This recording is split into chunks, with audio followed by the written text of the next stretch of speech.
but it's control. That is the stat line for me that absolutely stands out. A 1.23 KD. Anyway, that's like the third best KD in control in North America right now. Yeah, it's pretty ridiculous, and even more so when you put it to the fact that his team are currently 1-5. So something isn't lining up here. I mean, I definitely want to see this and watch this. Like I said, I haven't had much chance to watch over the North American side this year, but he's rocking a 1.23. His team are currently really, really struggling. I really do want to see the disconnect here, and whether or not Fame is a part of that, whether he is the problem or the solution. I assume it is the solution because I've heard good things about him this year, and I want to see him bring that to the map today. Yeah, absolutely. Fame is the player that we'll be looking out for StrikeX, but I think it's time to translate our conversation over towards their opposition here, UYU. Of course, this roster currently sitting just above them in 7th place, also at 2-4, 11-15 map record. It's Johnny, Phantoms, Gintroid, and Rex. And honestly, I'm going to be honest, a bit of a hot take here, probably not what they want to hear. They've probably been my biggest disappointment of this stage. They came out swinging. They started off 2-0, Andy, but, second in season 1 to come to this point off the back of the roster change, Gintroid coming in place of Scrappy, something just isn't working right now for this roster. Yeah, 100%. You're calling it. You're absolutely spot on. They lose Scrappy in whatever situation that unfolds in. We never really get to find out, but Scrappy ends up moving on to Toronto Ultra Academy. They bring in Gintroid. Not a bad player in his own right, but something has not worked out, whether for him individually as a stage, individually as a player, or trying to fit into the system, because that 0.9 is bad enough, but Scrappy wasn't exactly like dropping massive figures on the map. He was just carrying his own weight, dropping a 1.02 throughout stage 1. But was there more to his gameplay? Was he just filling gaps, being the glue, hitting fundamental rotations, things that worked so much better for this side? I think it's kind of harsh on UIU in a way as well to sit here and talk about the fact that they came into it 2-0 and have slipped off through the season, because they did lose 2 Game 5s. Yeah. One to Berklow, one to Ultra Academy. So they've had some close matchups. Yeah, absolutely they have, and now we can look at their stats comparatively to what we just saw with StrikeX. Of course, their hardpoint, not much worse, 6-5 overall. That's 4th in overall rankings. But again, it's almost the same kind of story. While StrikeX, they sat 8th overall in Search and Destroy and Control, you've got a UIU team that are basically bottom of the feeding ladder, as it were, 7th in both of those stat lines. And that really is the story for both these two teams. It sets it up quite nicely, doesn't it? For hardpoint, both of these two teams have a chance. But ironically enough, regularly speaking, if you were to, say, hey, look, we've got 2 teams that are a team here that's bad in Search and Destroy, bad in Control, they will lose 90% of the time, right? If you're telling me that here's a team that's in 7th place, they're bad in S&D, they're bad in Control, probably going to be a 3-1 series for them if they are able to win the hard point. That said, they're also going up against another team that's pretty bad in Search and Destroy and Control. So this creates a pretty unpredictable situation here. But more of a predictable factor for UYU is probably going to be Johnny. He's one of those players at the moment, Andy, that's competing maybe for Challengers Rookie of the Year. Yeah, so we were talking about the guy to talk about, the person to highlight. There's some great names on this roster, but I want to see Johnny. Like, every single time there is a conversation around, Paris have dropped a player, or someone's letting a player go. Who do we pick up next? I keep seeing this guy's name pop up. Now, I got to see a lot of North America last year. Johnny wasn't really in the conversation. Not so much this year. Suddenly, this guy's appearing all over my Twitter feed, and I want to find out why. I want to see what he brings to the table. The one thing to highlight right here in front of you is that ridiculously high Slayer rating, 93.17. Very, very high indeed. The second best in North America. And that says to me that he is putting up a ridiculous pace. It was already very good throughout stage 1, but stage 2, he's increased it. Yeah, that's insane to me. And again, we kind of discussed this coming into this. The fact that he's able to put the second best Slayer rating up and being currently 7th in the league, right? It's like, well, he's doing something right, obviously. I don't know if that might be, maybe not being as efficient in his kills overall, because of course sometimes you can get those players that are just getting kills and maybe they're not really that effective to getting victories on the map. I really don't know. I guess we're gonna have to see how Johnny is playing in tandem with the rest of his team, but nonetheless, Johnny is one talented player, and he is somebody we need to look out for. We're going to take a look over towards our maps, though, for this series then. This is going to be our best of 5. We're kicking things off on Gavutu Hardpoint, followed up by a Picard Search and Destroy, a Control Tuscan for the swing game in the series, and then finally, if we do need to go the distance, Hardpoint on Berlin and Search and Destroy on Tuscan. And you and I can take a minute here to kind of break this whole shebang down, can't we? Kicking things off on Hardpoint and Gavutu, we've got a team and StrikeX at 3-3 in this one. UYU technically looking better off at 4-2, and if I'm not mistaken, this is like their best map for Hardpoint. Yeah, you're right. I split with Tuscan if we talk about percentages, but in terms of number of wins, yeah, 4-2 on Gavutu is indeed their best map. And the one thing to note here as well is that when they win on this map, it tends to be by quite a margin. In nearly 100-point clubs in some scenarios, 150-point clubs in others. They are good here, definitely, but again, they've still got 2 losses, not what they would have wanted to be talking about when we come to their best map, but it's still fine margins because StrikeX is 3-3, so it's a close map all the same, regardless of who we talk about being the stronger there. Yeah, absolutely. I did actually want to see the rest of the map set so we can kind of break it down for everybody at home there. You know, of course, because again, we've got Card Search and Destroy. That's going to be the second map in the series. Again, comparatively, the 2 teams, technically StrikeX is going to beat out UYU on the head-to-head here. But it's kind of weird, right? Because you and I were discussing this coming into it, and this has been the case basically all day long with teams because, again, we should probably stress StrikeX and UYU, regardless of what happens here with this match, it doesn't even affect anywhere else. Both of the teams are eliminated. So at this point, do you kind of just throw in maps that you're bad at just because, hey, look, well, we're still planning to stay together post season 2. Let's at the very least try and get some practice on XYZ maps because, again, season number 3, Andy, it is weeks away. Like, it doesn't start till May. And for these teams, they've got a lot of time to kind of practice their best games. And you might as well start getting their practice in now, right? Yeah, 100%. I guess it depends on your plans, right? Like, we've both played competitive games. We know how it can be in the dressing room, sometimes the dressing room, sorry. But you can have, hey, look, I played real sport as well, all right? God, I played real sports as well, so I'm so used to this dressing room phrase. I apologize. I apologize. In the team speak server, of course. But the way it kind of always, you have those conversations, right? Like, this guy's kind of ass. Do we get rid of him or what? If you're thinking about that already, then you're probably not bothered about the maps that you come out and play today. Yeah. Whereas if you're, you know, we've spoke about that StrikeX situation. Maybe they're thinking, okay, well, this might be a good springboard for the future. Maybe they are putting their feelers out and trying to get some more strategies down and see how they perform against better sides on other maps. So for me, it completely depends on the mentality that they've come into this with. Yeah, for sure. It is a weird one again because at the end of the day, you don't really want to place last in the table as well. I think that's the other thing that we kind of have to talk about here is the fact that, you know, comparatively to what we're going to be having following this one, which will be, spoiler alert, Texas Nation and Bear Claw Gaming.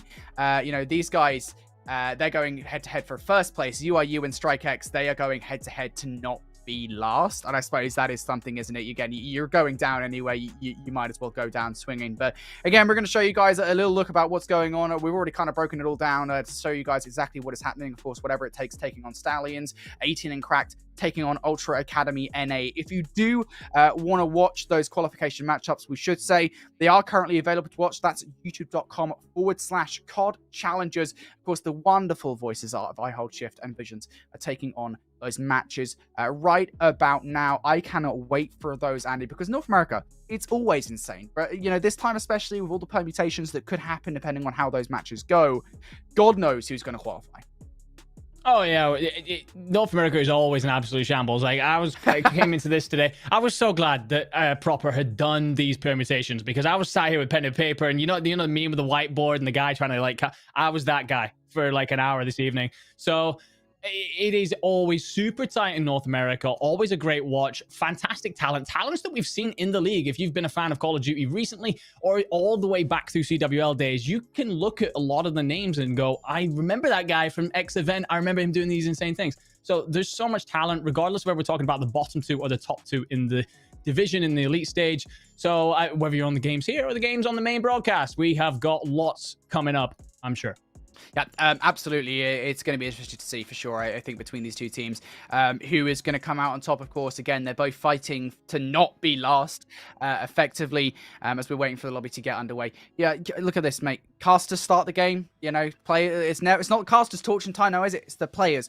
But regardless, yeah, this is going to be an interesting series for sure. I wonder if we could actually bring up the map set while we wait for the game to actually get underway, just so we can kind of go over the rest of this series, because we didn't really get a chance to here. Again, we kind of already broke down Hardpoint and Gavutu, how that is going to go, but the Precaution Search and Destroy, that is, again, technically in favor of StrikeX, although it is a very close one, because StrikeX are 2-1 in that map mode combination. UIU just 1-1. Tuscan Control, 0-1. Our StrikeX here, they haven't won it at all. UYU, they are 1-1. StrikeX on Berlin Hardpoint, interestingly, they haven't actually lost one. They are 2-0. Whereas UYU, they haven't played it at all, mate. They're 0-0. And then finally, as we go over towards the final map in this series, 0-3 are StrikeX. That is a concerning scoreline, I think, coming into that one. UYU 2-3. I think ultimately the bottom line here is looking at kind of the records going into this best of 5. It's that, you know, if on paper, StrikeX and UIU should be trading maps here. That's the bottom line for me. We could well have a game 5 on our hands, Andy, which I don't want to say at the beginning, because now I've said that, it's probably a 3-0, but hey, it could happen. Yeah, absolutely. That's coast to coast in the series right off the start. That is impressive, if anything. No, you're right. The way the records line up, this should trade backwards and forwards. I think that the records here might lie was a little bit in the sense of these two teams are so evenly matched in many ways that it's so hard to predict. You said it earlier. It's so difficult to see how this series could go. You know, we again spoke a little bit about how they might be trying out new maps, modes, thinking about the next stage. One of the things that does surprise me about both of these teams, we spoke about this before, how both teams are solid in hardpoint. They're not bad teams at hardpoint, not by any stretch. But for some reason, awful at S&D and control. Now, we have seen teams over the years be good at hardpoint and not too great at search. But usually, if you're pretty good at hardpoint, you're pretty good at control as well. And when Fame's putting up those kind of numbers, something for StrikeX just isn't adding up for me here. I know I've not seen a lot of their games, but something doesn't add up. Yeah, I don't know, man. I don't know. It's going to be weird. I'm kind of excited to see how these guys are doing. I know that we're not going to see these guys at full force, per se. Yeah. Andy, right? And that's the thing. But at the end of the day, it is going to be kind of looking for us here to see kind of where these guys are at, because it could well be a preview for Season 3. That being said, I have no idea if these guys are even going to qualify for Season 3. Like, North America is such a highly competitive region. There's like 8 teams waiting in the wings that are vying for the 4 spots. Of course, UIU and StrikeX will be 2 of the teams that will have to fight once again in the qualifiers.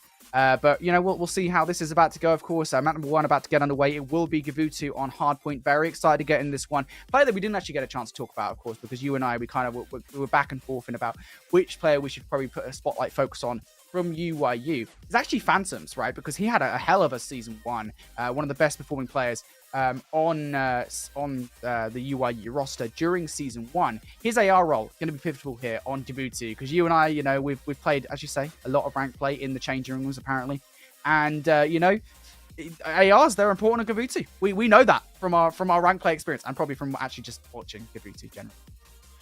They're certainly important. And look, Vanguard's a very pacey, quick game. SMGs tend to do pretty good on this. And even a guy like me with lead in my boots, I still stick on the MP40 most of the time playing rank play on this game. But Gavutu is different. Like, most teams are going to benefit massively from having strong AR presence around the map. And that might come in the form of sticking on a third, or that might come from just strategical placement, setups, breaks, and so on. The thing is about this map as well is if you find that your SMGs are really struggling, it can be difficult to drag them into the game. So even more so, you want a player like Phantoms who, like you said, had a fantastic stage 1 with that 1.08.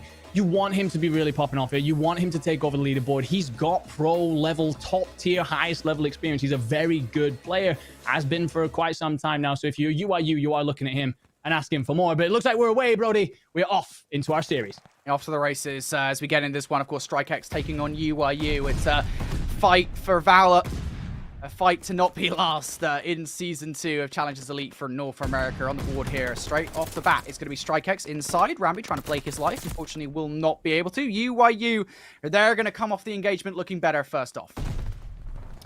They are, and they're going to take control. But what I like straight away is that Phantoms is thinking 2 steps ahead. Goes and gets control of top boat. Sets up with that AR we talked about. He will get traded out, but picks up a kill and lets a lot of noise over that side of the map, meaning that StrikeX don't want to risk giving it up after losing P1. They're going to head over and playing for scrap time, essentially. Yeah, playing for scrap time, of course, over there. But, of course, as we move over to the boats, and Gintroid, well, he is not going to be washed ashore. He's going now on a 2 spree on this boat, now trying to zone these players away as these players look to hit the hill, but they just cannot do it. Fame will not win that one-on-one. Gintroid with one of his own. UYU continuing to dominate the kill feed, and this is a dangerous position, Andy, because we talk about this, right? It's early on the ship. There's quite a lot of time to go, but StrikeX do not want to be on that side of the map. They don't, and I don't understand why StrikeX was still sending players over towards that P1 scrap time, to be honest. I looked down at the radar, and they're still putting players over there despite investing so much midway through the first hill onto the second one. Surely you should be setting up. Instead, all the kills are just going UIU's way. I don't think I've seen a StrikeX kill for some time. Rambi finally puts one on the board. We have 5 streaks going up. This is dominance from UIU straight off the bat. Dylan Rex on a 5, looking for some streaks and going to get himself the strafe. Yeah, this is not a good sight. I think if you're a StrikeX right now, again, we were discussing and we kind of hinted towards it, the fact that obviously UIU, they're in control of the better side of the map right now. Rex is really the arbiter of this anti-air gun. If he continues on this spree, he is going to grab that glide bomb. And Rambi for the stop to him. Oh, premature shots, and there you go. Rex going to get this. Doesn't really matter whether or not he falls. Yes, of course, the air gun control will be momentarily lost, but nonetheless, that glide bomb is now there as a backup plan for UIU if they so desire to use it. And they might well do so here. Just try and kind of get the damage early on, right? You could do, although at the minute, Phantoms is very happy just taking gunfights. And the problem here that StrikeX have is they might have that P1 control, but it's doing absolutely nothing for them. So despite having that elevated position to put pressure in on P3, there's nothing coming. We are currently, you are reading your screen right, ladies and gentlemen. If you've tuned into this slightly late, we are over 100 points for UIU. StrikeX have 7 points. What I want to see here is them to just, okay, we don't have this money hill. Let's not give up the other one. Don't play for late scrap like you did for P1. Just go and set up, get yourself together, calm this down, because otherwise this gets very, very embarrassing very quickly. Anyway, I got an equation for you. Go on. If X is the amount of points that StrikeX have, how low will it be? I don't know. I don't know where I was going now. To be honest with you, regardless, StrikeX, they do have an opportunity to get back in this game. It's not all doom and gloom. We will say that much. I think now that Rex is using this streak, this might be a good opportunity to survive and kind of weather the storm. And they do, right? So look, on the bright side, StrikeX, they're not going to fall foul of the streak, and that's something that UIU now don't have to remember this game. Yeah, and actually the StrikeX go out and get 2 kills off the back of UIU using their streak. So they completely avoid capitulating underneath that. They've managed to rack up a couple of points here. This is a solid hold, so you're right. It's never over until it's over, but it has been a horrendous start, and now they need to take the momentum that they've gotten here and get themselves across the map, because the next one, very scrappy, very difficult for anyone to hold. But the one thing that you do want to hold is top boat, and Rambi's right here. This is a good opportunity here for StrikeX. Rambi has to be careful because, of course, Johnny is not that far away below on this boat. As the rotation does come through, it is going to be UIU here first, and Rambi can deal out quite a lot of damage. I don't know where he is right now. As soon as he takes his shots, though, I think this is the big key thing. They're going to come for him. At the very least, they're going to be very aware of his presence. Elsewhere, these gunfights are all going in favor of UIU. Rambi, I mean, in this position, he can only do so much when his teammates are falling around him. Yeah, he's got it. He's doing a fine job. I would like to see him have been a bit more proactive in the opening stage of the hard point, but he's doing a fine job now, allowing the clearance to happen and get his teammates in. Gunzy does finally get in, but there needs to be more off the back of it. If they are going to continue to get themselves back into the game, they've got to carry that momentum forward and continue to contest. Can Fame make something happen as he slips, slides, dodges, ducks, looks for whoever is around him, and does indeed get in. So that final 20 seconds might go their way. We will start to look towards our next set of rotations, Brody. The gap is nowhere near as big, so I'm not sure what X will be by the end of this, but it's looking far better than it was moments ago. It is indeed. StrikeX now looking a little bit better. And yeah, this is not how I expected things to go, I think, for UIU. I think they've utilized a streak as well, right? So UIU not in anywhere near as a strong spot as they once were, but still 50 points is quite a long lead that's UIU have. But can StrikeX now break up early on here onto the anti-air gun? It is just one left alive, and no is the answer. Phantoms and Gentroid going to combine for 3. Another wave of kills here for UIU, and depending on how much pressure they start to apply, StrikeX might find themselves once again in deep water. They might be called UIU, Brody, but I'm getting deja vu. This is an exact reminder of that sequence that we had at the start of the first set of rotations, where the kill feed's completely white. There's no answering back from StrikeX. I'm not sure if they just don't like this side of the map, or they just don't like these first 2 hills, but it is where they are falling apart, and Johnny's just going to continue to streak it up, puts himself up to 4, maybe looking for some streaks of his own. Yeah, combined 10 streak right now for UIU, specifically for Johnny, Phantoms, and Rex. Johnny, though, finally going to fall, and that's the caster curse right there. I'm so sorry, Johnny, buddy, as he will end up going down. UIU now starting to face the pressure, and you can actually see Fame there. He wants to try and flip the map. It's a failed attempt, and UIU will breathe a sigh of relief that they do not lose control of this side of the map. But now StrikeX in for this time as the LST hill will pop. Wand up top with the automaton. How much damage can he do?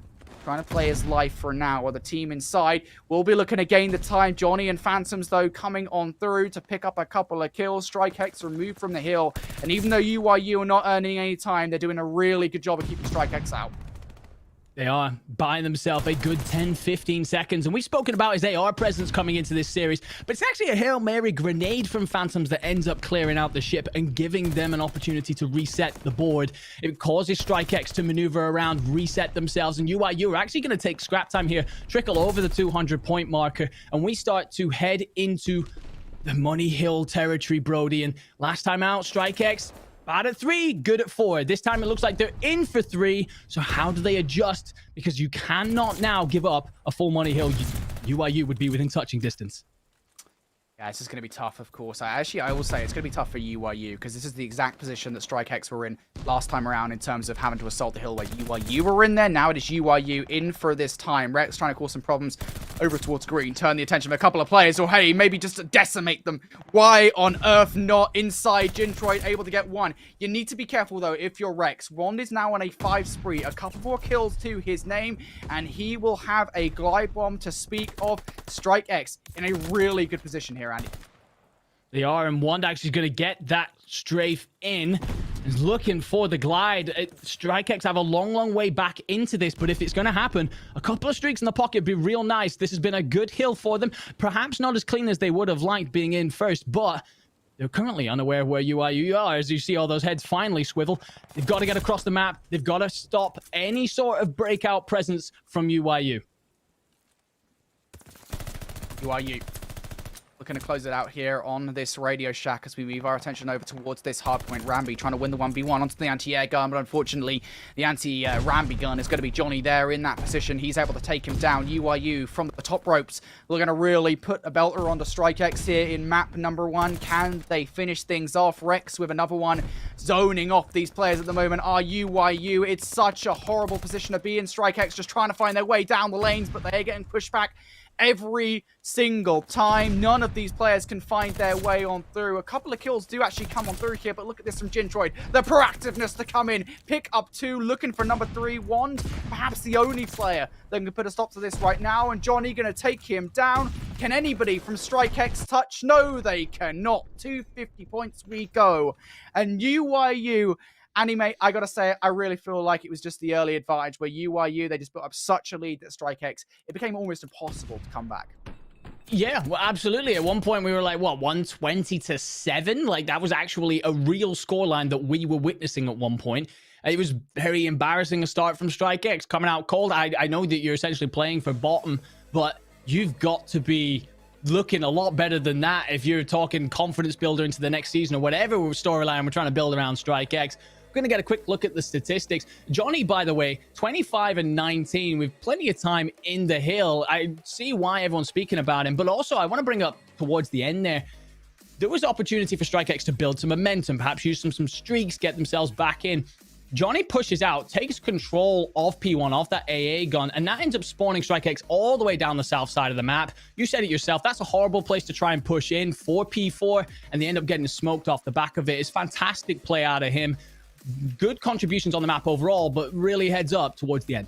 I think what's funny there is we didn't really see much SMG pressure from either of the teams, right? Because I know we always joke about sort of the automatons on Gabuti. We're always like, right, we're getting in the league play, boys. Get your autos out. We're not messing around anymore. We want to get those SR points. But no, it is kind of funny. We just saw a majority also, so basically the entirety of the game. I can't even recall seeing like any MP40s really at all, apart from maybe on the anti-air gun.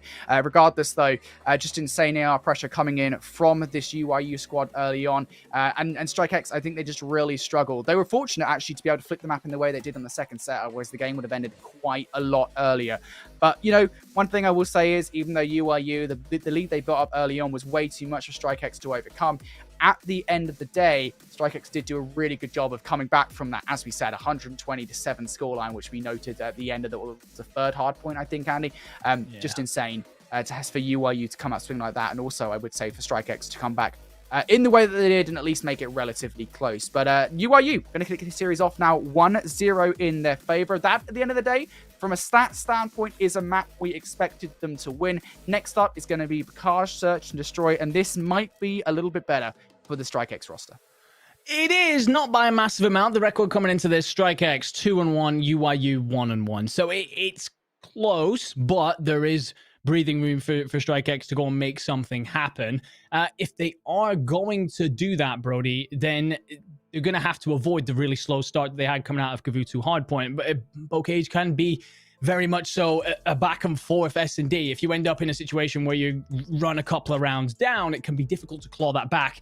We've just seen how that goes because UIU took home the advantage that they've seen. And it's such a talented squad. You don't want to be giving that lead up anyway. So speaking about StrikeX and how they're going to get back into this series, I've got to see them come out much warmer. I want to see proactive plays. I want to see a game plan much more than we got at the start of that hard point. Yeah, like one thing I will say, UIU, they've been a pretty good search and destroy team. If you even kind of cast your mind back to, you know, the search and destroy that they were playing in season number 1, it wasn't terrible, right? You know, they were a pretty good S&D team. For season number 2, though, it hasn't been quite the same. And again, we should probably reestablish the fact that these two teams right now are bottom 2, not just in terms of actual standings for season 2, but in terms of their S&D, their control. They are 8th and 7th respectively when we talk about StrikeX and UIU. So for both of these two teams, again, we talked about it. Generally speaking, if a team is 7th in search and destroy, we're like, right, probably not going to win this S&D, but they are genuinely currently the 2 worst teams in the league, and for that reason, it makes this highly unpredictable. That said, if UIU come out with the same kind of strength they did in the hard point, I mean, it's GG's. StrikeX, I don't know if they can respond in kind. That's the thing. The UIU, I think we were kind of questioning it, right? You know, they don't look anywhere near as good as they did with Scrappy, but I think this is probably the best that they have looked this season thus far, maybe apart from the start where they were like 2-0. They do look really confident in them. They do. I mean, we saw some proactive plays throughout that hard point. We saw some good stuff indeed. But, you know, we reset. Quite often in a series, you go from a hard point where it's all guns a-blazing to search and destroy, where it can be a very different pacing indeed. So the amount that carries over, I mean, if anything, I'd hope that the only thing is that StrikeX go, okay, we actually have a series on our hands, boys. Let's go and play some Call of Duty. Looking at individuals, I mean, both teams have one player over even, essentially. Both teams have one player positive throughout stage 2. And for StrikeX, that's going to be Fame rocking the 1.03, whereas for UIU, that will be Johnny, the man who everyone wants to see, and especially me.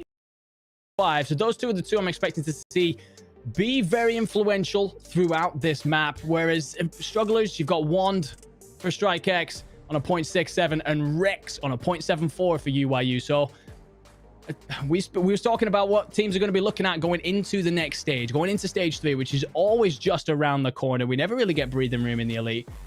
We're looking at those individuals to take over and those individuals to pick it up where they've been poor this year. Yeah, I went back to look at the stats from Elite Season 1, right? And I said UIU, they're a pretty good search and destroy team. They weren't a pretty good search and destroy team. They were the best search and destroy team. They finished Season 1 at 11-5 overall. That's a 68.75 win percentage, by the way. So UIU, you know, they're swapped out a player. Their search and destroy doesn't look anywhere near as good as it did, but surely some of that, there's remnants in that in their gameplay here versus StrikeX. Well, we shall see. We're kicking things off with Gunzy. Has the bomb in hand. Doesn't quite know where he wants to take this one yet, Andy. He doesn't. And as you guys will see on your screen, we do not have the mini-map available to us. So whilst I'm trying to sit and watch positions, I will say that the one thing that UIU have not taken control of is top grandmas, which you can see a player running up there right now. Very important position to hold on this map. Oh. Gunzy. Make his way through Grandmas, of course. There's one player up top inside the top. It's Rex in the attic, and close to getting that 2-piece there. But now it's Phantoms 1 versus 3. Has to try and stop this bomb from going down. He will get that first kill onto Wand at the very least. Ramby has to be careful because Ramby trying to push through the streak. He will get the kill, and StrikeX gonna draw first blood here. Well, it's definitely a better start than the hard point because they will see a lead. It's exactly what they need. It's exactly what I wanted to see. And it's an offensive one as well. Not always an easy thing to get when you are on Bocage. I mean, offensively, this is not necessarily the worst map. This is, offensively, this is the most difficult map when it comes to the Call of Duty League. I don't have those statistics for you available when it comes to the Elite. But yeah, getting an offensive round, very, very good for StrikeX. How do UIU answer back? Well, we'll find out. How do you answer back in this one? Rex, on our screens. Not going to get first blood just yet, of course. That window, ominously open up top, by the way. It's kind of scary when that happens. You're just sitting there like, is somebody going to push me? That hasn't happened. And I think they're just kind of thrown off here, Andy. Yeah, they're not really sure how to approach this, but Johnny's going to open with 2. So a 2v4 scenario the StrikeX are going to have to answer back with here. And how do they go about it? Both players are going to get together at least. That will give them something, but bomb goes down, and this is looking dire for StrikeX. StrikeX got to find a way to retake this site. That's a good start, though, coming in. Rambi going to get that blood onto Jintroid, but still, their time starting to dwindle down in this round. And I think the reason they're playing this one rather passively is down to the fact, of course, that Rambi is 3-0. Rambi, he's channeled his inner boxer there for that one. Okay. And very quickly, this is turning an advantageous position. I don't think StrikeX were necessarily expecting this. They were trying to play around Rambi's streaks. Now Phantoms 1 versus 1. Rambi, does he go and grab the bomb, or does he try to play for these streaks? This is one of those kind of heads-up championship calls. Rambi, is he going to go for it? He's waiting, but Phantoms is better. Oh, jeez Louise. You are going to tie this one up, and Rambi's streaks have been denied. I mean, I'll give the benefit of the doubt to Rambi in the sense of timing perhaps being against him, because I thought if he chowed there towards the end off the back of the initial gunfight, I thought that Phantoms was dead to rise. Well done to Phantoms for the 2v1 clutch, but I can see why you were struggling a little bit when it comes to search and destroy. You turn a 4v2 scenario with bomb down into that.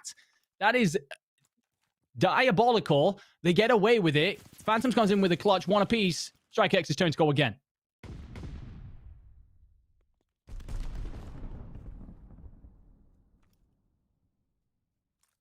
StrikeX on offense. Last time they were able to get the bomb down over towards A. And they do the same thing again, or maybe they want to kind of angle towards B this time around. That's a nice set nade coming in from 1, by the way. Takes out Phantoms. Didn't quite expect a nade to land right on his tippy toes. Doesn't matter too much here for UYU. They have actually traded things out. The bomb, though, for StrikeX. They've managed to get it over towards B, but Jintroid puts the numbers in favor of UYU here, Andy.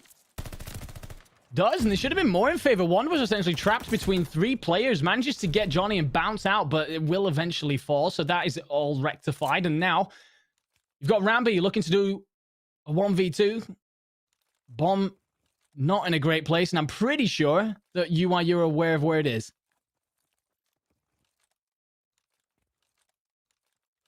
Yeah, they're just playing corners at the moment. Got Jintroid watching the back line.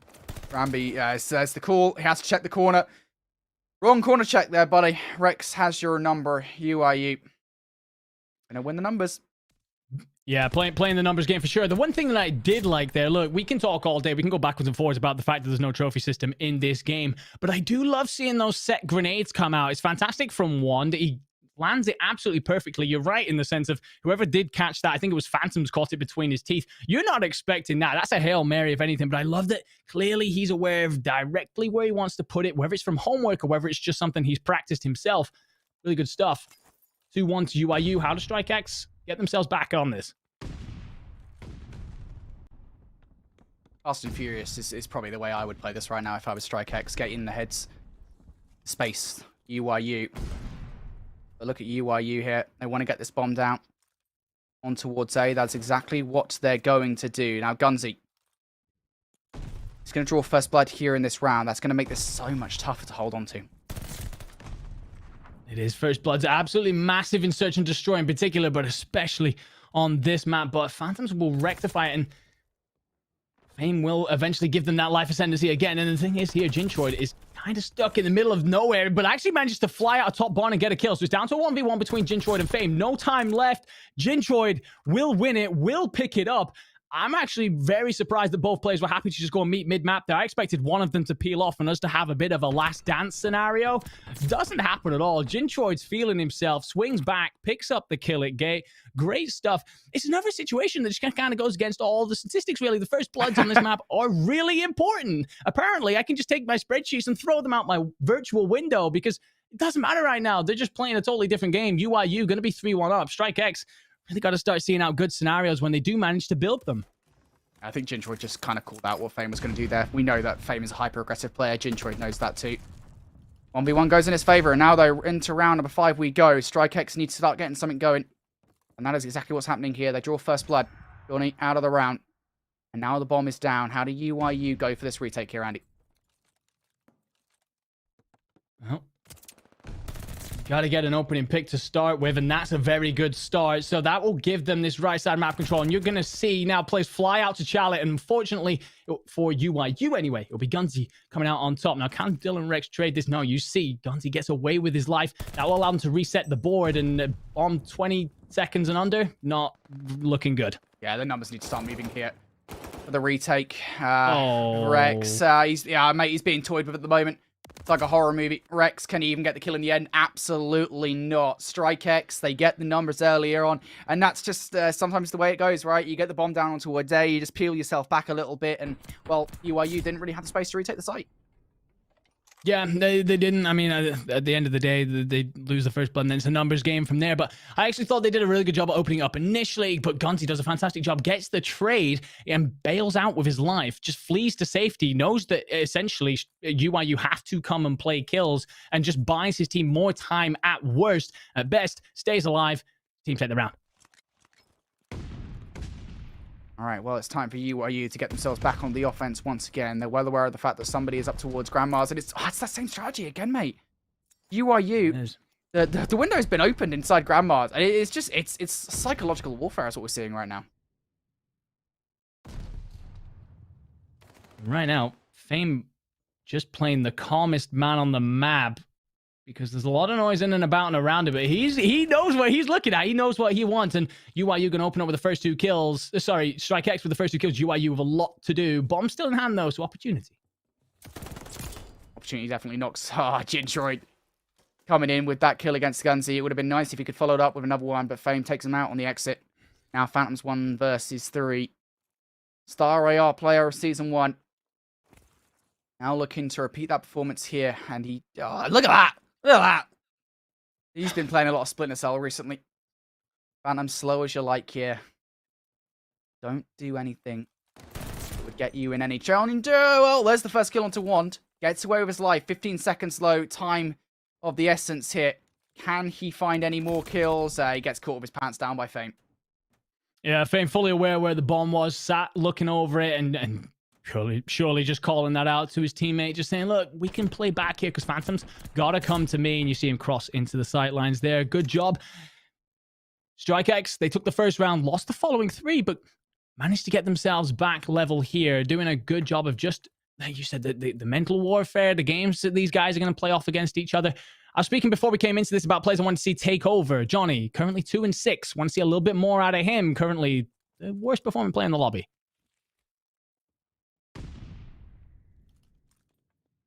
StrikeX. Look how passively they're playing this, by the way. They're playing this so far back. They've been practicing those grenades, by the way. They might be not having a great time at S&D, but they've been working on something. I think a lot of teams have been really good at these nades. Yeah, set nades are getting better and better. It's only stage 2, by the way. These first bloods come through. Rex and Gintroid get what they wanted on the defense. StrikeX tried to pull them out, and it didn't really work. As soon as they're the ones that make the first move, it all falls apart, doesn't it, Wand? Left up 1 versus 4. And as the name suggests, he needs to whip up some magic here for this 1 versus 4. It's not going to happen. Wand's going to fall, and UIU do not fall foul to any trickery from StrikeX here. They don't get it dealt with. Straight shots out of Johnny, and UIU continues to... I feel like even though StrikeX are within touching distance, this has always felt like a game so far that UIU have been in control of. Looking good. That man Phantom's currently 8-5. Gintroid himself 7-4. So I was saying about Johnny maybe underperforming individually, but his team making it happen. And now can they take their own attack round and push this closer to finishing point? Gintroid wants to get this bomb down, as you say, and that's going to be a pretty good kill coming through from Fame. Or from Gintroid on Fame, sorry. Now for UIU, they've got the numbers. The world is their oyster.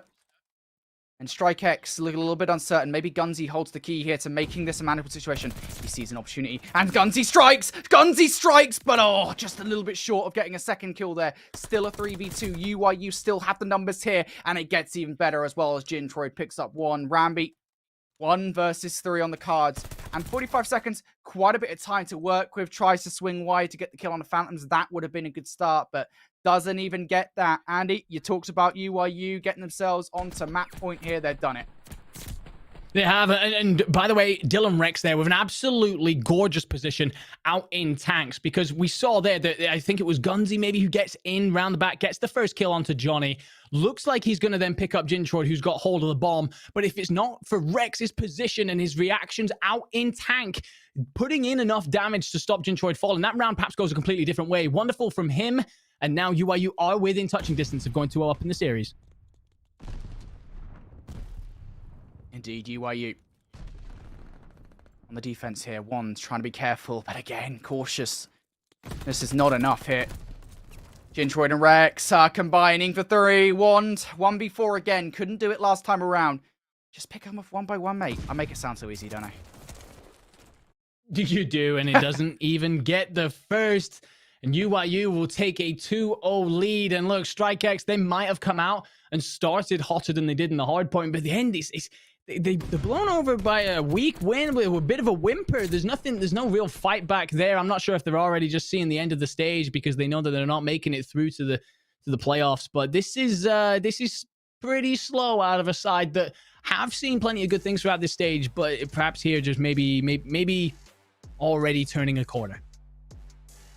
Yeah, we've seen some pretty good things from this roster, but I don't know. StrikeX at the moment, they just kind of look like fish out of water. We'll take a look over towards this Search and Destroy stat lines at the end of things.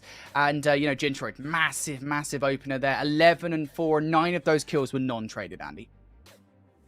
Yeah, I do wish we could find out, like, the first bloods. That would be really nice, right? Like, I think that tracks. But, yeah, Gintroid there coming out with 11 and 4 looked real good. And I think for a lot of the time as well, he was carrying the bomb. And quite often, you know, you can let your bomb carrier get away with a little bit of a slacked kill death scoring line.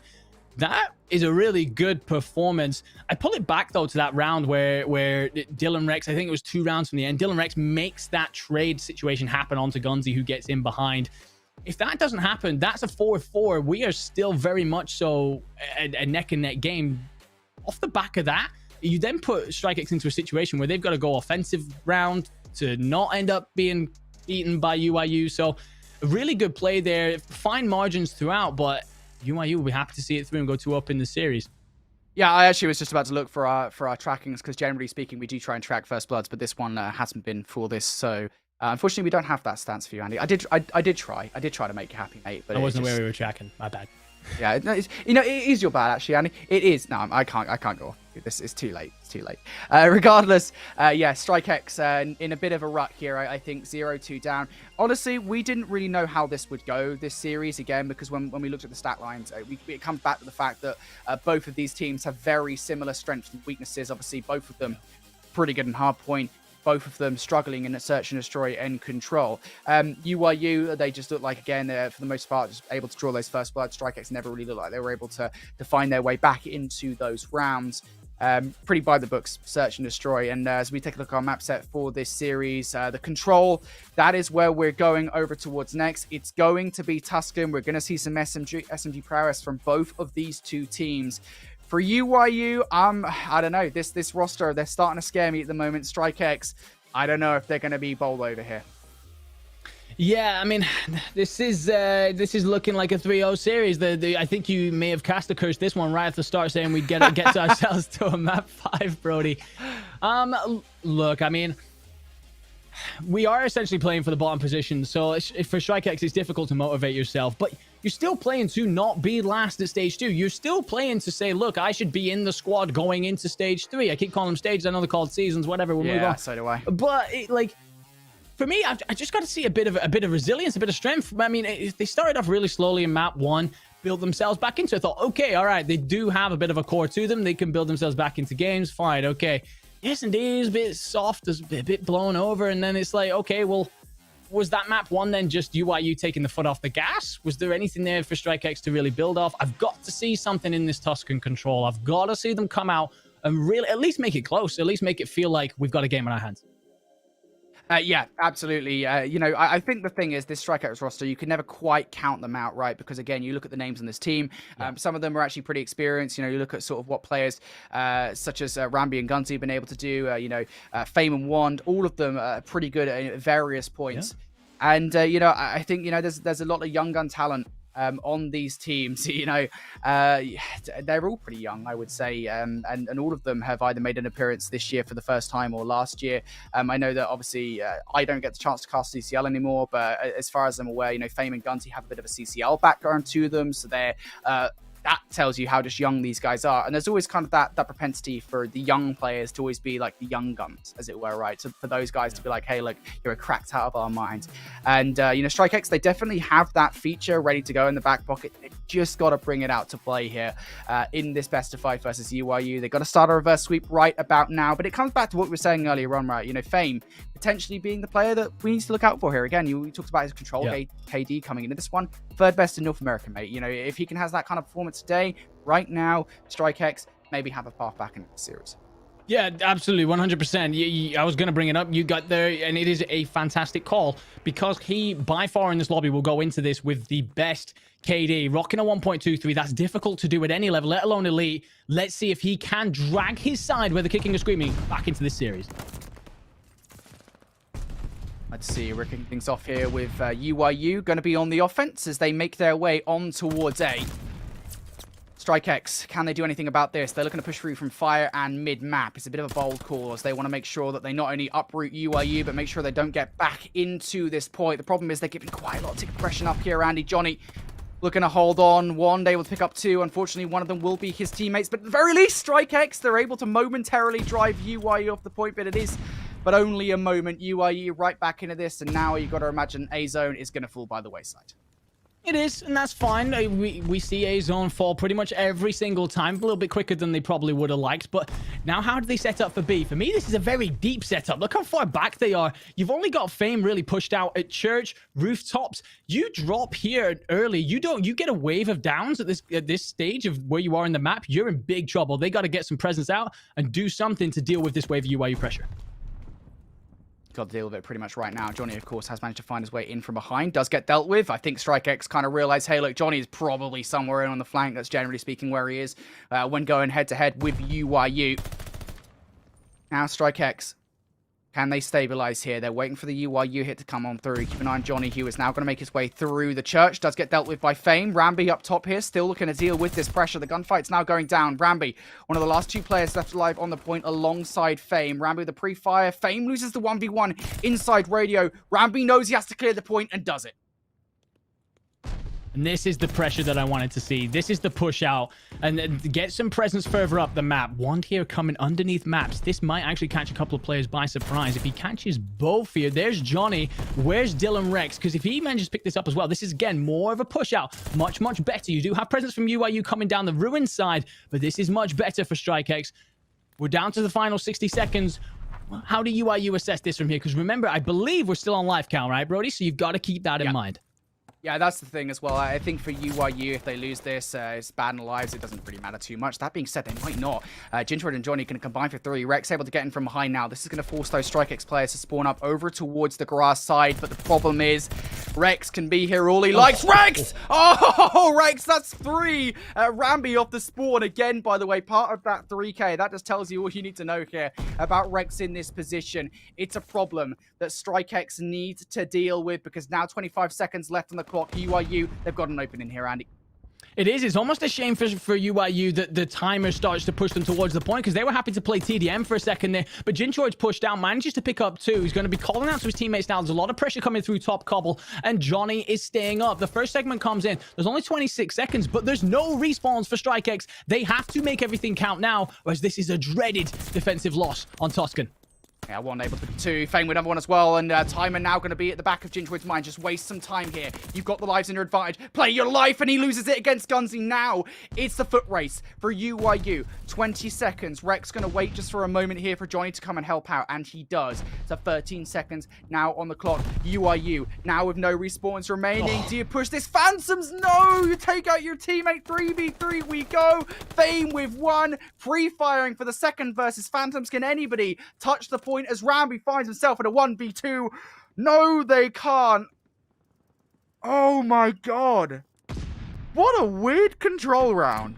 What a weird control round, bro. Can we watch that end back? Why is Ramby flying at that to challenge that? Get away, run away, do anything else. If Phantoms actually bails out after that kill and flies back through radio to try and get onto the point to stop it, if he stays there and keeps his gun up, he kills a Ramby who is sprinting at him and ends up giving the round out. You're right, weird control round. Let's see how StrikeX deal with the attack.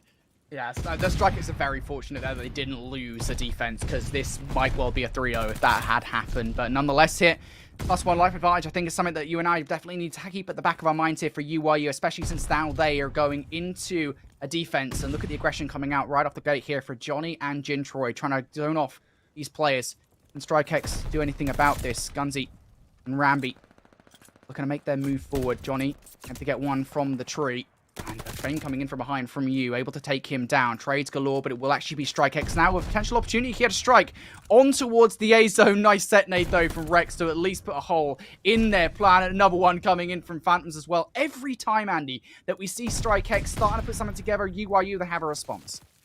Yeah, and actually, they only end up getting out of the pincers that they were in because Fame managed to slip the net, get in through bottom church, wrap around the back of Ruins, and get a kill. Otherwise, it was looking really good for UYU there. StrikeX now down to 48 seconds on the timer, considerably less than UYU managed to grab it in the first round. And you've got to start to see this come together. A not only often falls, Brody, but it should fall. If you don't manage to capture A, that is a psychological kicking. That is a big problem for your offensive plans if you're not even managing to get a hold of that first point.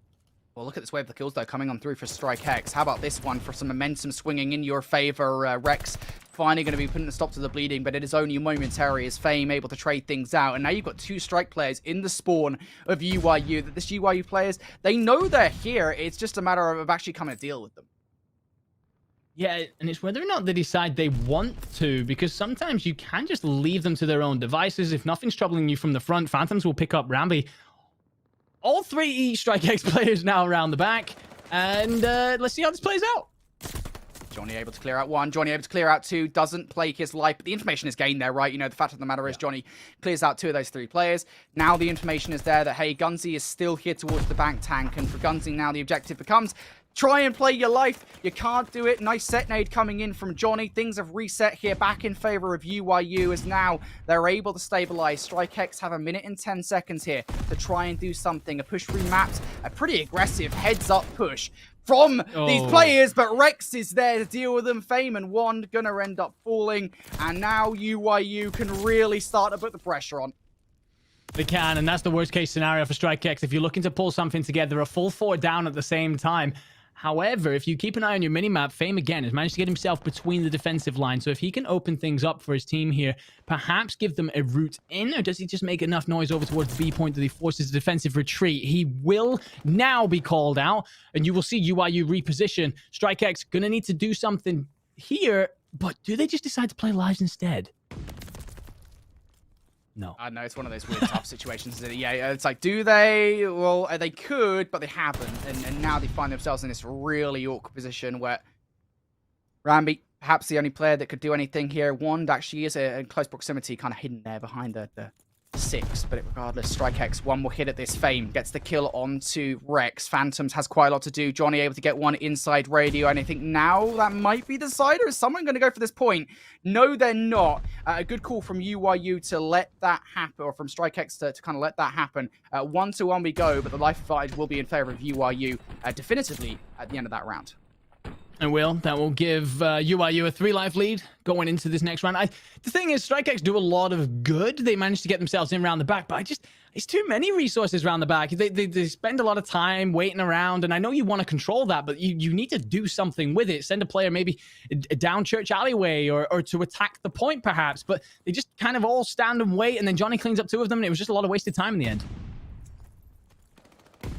Well, 1-1 we go here. Life advantage in favor of UYU, but not by much, as you say. Gunzy going to draw first blood here in this situation. StrikeX.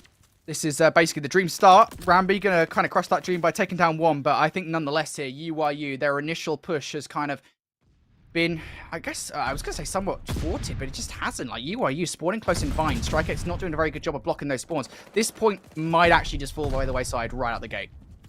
I'm surprised because I had a brief cough there for a moment. I muted the mic, hit the cough, looked up.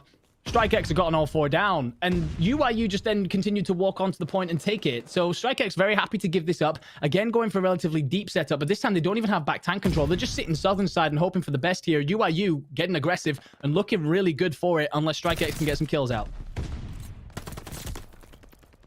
Well, UIU just putting some damage in at the moment here in this round. Again, they're really looking for the defense in round number 5. That is ultimately the objective for UIU here. Phantoms.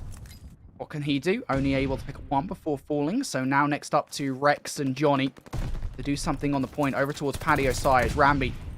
He's able to get 1. Rex still here, though. And that's the problem, I think, for StrikeX at the moment overall here, Andy, is that every time they remove 1 player from UIU, there's always another annoying little UIU player in their base. Yeah, I feel like the UIU defense was far cleaner. There was often moments where they could push out a bit more. StrikeX, it took them a while to do it in their first defensive, and it really hasn't happened here. And then your is very much so correct. Rex is going to pick up a multi-kill. He's going to barrel himself on, and look how far away those spawns are for StrikeX. Yeah, absolutely. They're spawning towards the backline here. Any progress is good progress for UIU. They decided not to stack the point. I don't think they particularly read how far away those spawns were. They thought they might spawn towards the backline. They spawned out a little bit further than that. Jintroid, though, really started to force the issue. Can he pick up 3? No, it's another team nade coming through from Rex. Phantoms will finally come in here for the redemption with a good nade of his own to take out Gunzy. Yet still, all these kills coming on through. 65 seconds or so left on the clock. Can somebody stop it? Yes, they can. Phantoms back in, looking for the second tick. But again, it's trying to draw the lives in. UIU making the progress towards B. Can Phantoms do this all on his lonesome? Looking for the 1v1. He wins it. This capture might not come through, but the damage that Phantoms has done in terms of kills is immaculate.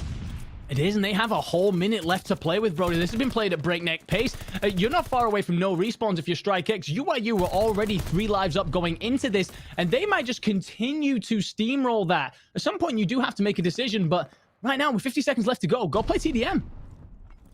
Everything is in your favor right now, right? You only need 1 tick of progression onto B. You've got that 9 versus 5 advantage in terms of lives. 1 in the back line does get decimated. Phantom's going to win the trade. So 8v4 we go. Double the lives for UIU. Twice the pride, double the fall. That might well be the situation, though. 29 seconds now. StrikeX down to the last 3 players. UIU have to be careful here. You do not want to fall to your own hubris. Rex and Jintroid playing this one slow towards the patio side. Recognizes that Gunzy and Fame might be down there, but Rex misses the first gunfight. Now it's a 3v3 on the point. Fame with a huge 2-piece. Jintroid falls as well. Phantoms, can he go huge? No, he can't. And it falls apart at the last second. Fame finishes this round on 5. Ain't nobody from UIU touching that hill anytime soon. I don't think nobody's going to be able to get there. And there it is. StrikeX win a round. They shouldn't win that round. They shouldn't win that round. They should never. No way in goodness gracious should they ever win that. But look, they do a great job of managing to set up really deep, just cover each other's crossfires, hope for the best. But I actually thought UIU had figured it out. They had Jintroid and Phantom stack up at Graveyard and then just essentially bait and trade each other because they were so far up in lives that they could. But then for some reason, UIU just didn't do that. Over by Cobble, throwing away one for me there. Got to answer back with their own defense and then hope to keep the life advantage going into our decider. Oh, it's going to be StrikeX now. Trying to capture a... they had a pretty good go at things right at the gate last time around, right? So this isn't really unexpected for the StrikeX roster. You got to remember, they basically got like a 7 versus 1 life advantage right out the gate. It's just B that they struggled with, and they want to kind of follow this up here with a better push over towards B. Fame, though, talk about him. He was on a 6 spree, I think it was, going into that round. I think maybe 5. Doesn't matter either way. He has earned a glide bomb, and those things are crucial on offenses. They are very, very good for opening up these control points, but look at all the noise being made here towards B. This is not an issue that's going away by any chance because Wand is still in the back as well, and UIU have no idea. They've miscalculated something. They have no idea where he is. You see they're looking around, but he's buying enough time for his teammates to arrive. Johnny here picks up 2. Is going to have to continue to go huge because Wand has essentially slipped the net, and this could lead to problems if UIU don't deal with what's in front of them. Well, Jintroid Now kind of sent running with the tail between his legs here, able to pick up that first kill. Doesn't actually realize that Wand is sitting there, and now Wand able to get two. Surely not here is how I'm thinking this is going. StrikeX have got pressure onto both of the points. Progress now being made towards B. UYU kind of have to make sure they focus onto B. You cannot afford to give this one up while UYU, or while StrikeX are going to capture A. That is all going to be down to Gunzy, but there's still pressure coming in, right? Fame is still over towards Church. Yes, this isn't going away. UIU's turn to have a defensive round where they don't really get anything clean together or get themselves really far pushed out. This is the best they've looked so far, though. They have at least radio and map control. Back tank also in their hands, but there's a whole minute and 10 for StrikeX to maybe put something together here. They do go into this one a few lives down, so they've got to not throw themselves away in little advantages like that. They've got to. I understand throwing a shoulder and checking the tank and maybe trying to clear it out, but don't give your life up so easily. Gunzy running 17 and 30. We're still on lives, my guy. You gotta be more careful with it. Yeah, lives are still something that we do need to keep an eye on here moving forward with this one. 45 seconds left on the clock. UYU looking to force a round number 5 and do it with lives in their favor. They should be able to do it. That's generally speaking how Tuscan Control works. They have the life advantage coming into this round. StrikeX, I think that is what they're ultimately playing for with 30 seconds left. They're waiting for somebody from UYU to make the first move. One, gonna get taken down. Gets over aggressive, gets punished for it. Now 20 seconds on the clock, and now I think for StrikeX, it's go time. You gotta do something. Fane picks up 2. That might be the opening and they need here. It's 3 for StrikeX. Could this happen, Brody? This is all of a sudden, though, it does get opened up, but Wand is going to be mid-map, so Wand is cutting off alley pressure, does manage to pick up one, will call out that Johnny's there. First take does not come in. Oh, it just about comes in now. One, though, going to have to go absolutely huge. Only 17 seconds left on the clock. He's got to stay up, and his teammates need to arrive. Yeah, now we're going to see some individual plays here. StrikeX want to close this one out right about now. Fame, he's somehow able to win that fight up top. I have no idea how he has done that. 5 seconds left. I don't know if StrikeX is going to be able to do any more damage here. Fame still has that streak from earlier on. That is about it. UYU lose that round by 4 lives overall, I think it was in the end. I'm not too sure who has the defense here in number 5. I think it is UYU. I think my math has it tied, but who's it gone to? UYU. Okay, so UYU will be the team on defense. So Fame having a phenomenal game so far, 33 and 19, but you're right, Brody. Those 2 streaks are going to be huge, and this is a big B hit right off the start. They've got a game plan in mind. I wanted to see this earlier.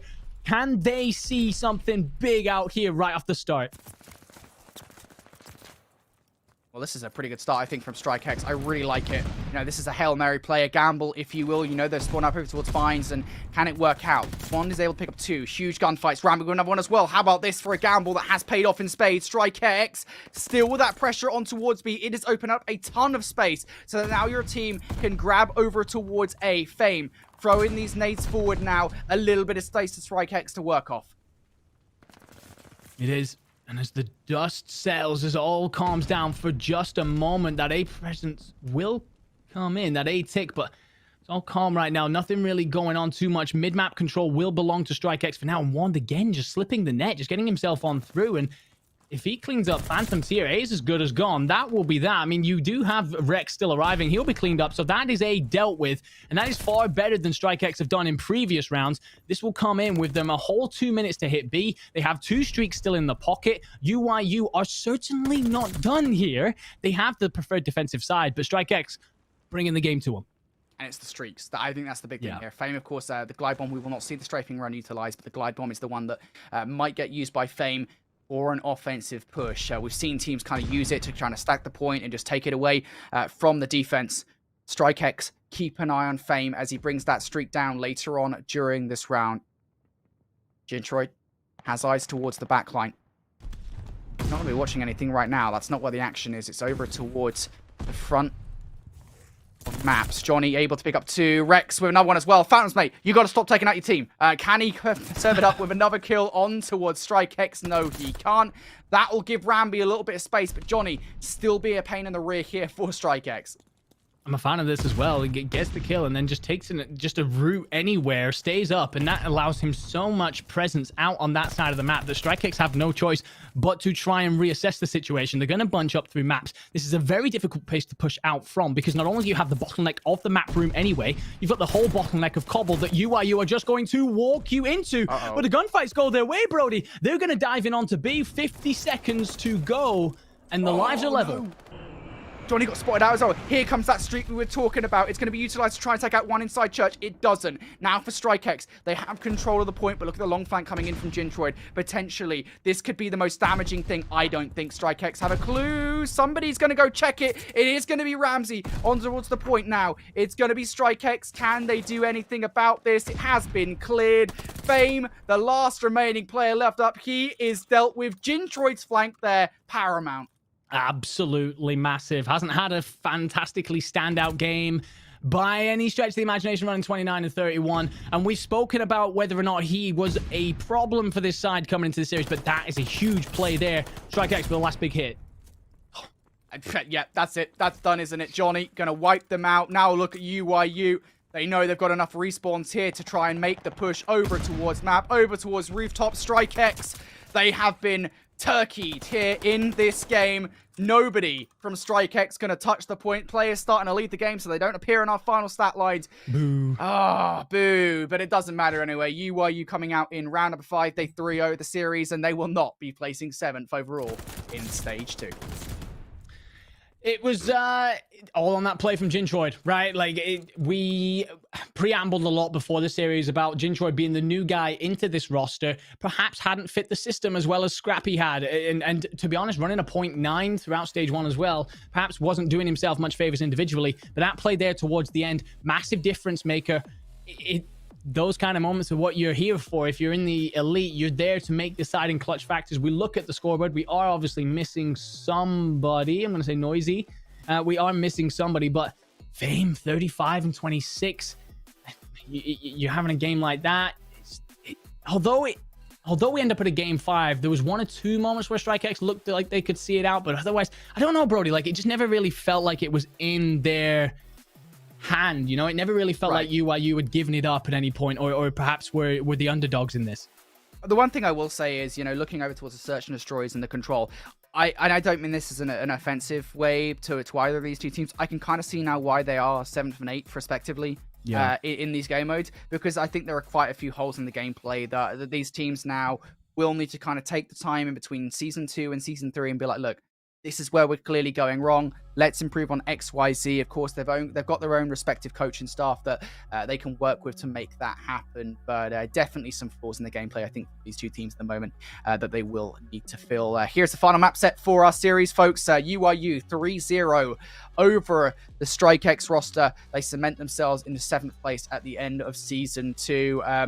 The hardpoint, the search and destroy, pretty convincing victories for UIU. The control on the Tuscan, StrikeX definitely brought their A game, but unfortunately, they needed the A+ game and they just didn't have it. Yeah, no, they didn't. I mean, I think for StrikeX in particular, you're going to look back at the start of that first map and be like, guys, what did we even try and do here? I very, very rarely see a scoreline like that. Usually the scorelines you see like that are like a round 1 of a cup kind of thing. Like that was ridiculous. And then okay, they're kind of in the S&D, but never really felt like they were in the lead of it. Kind of in the control, but never really felt like they were in the end of it.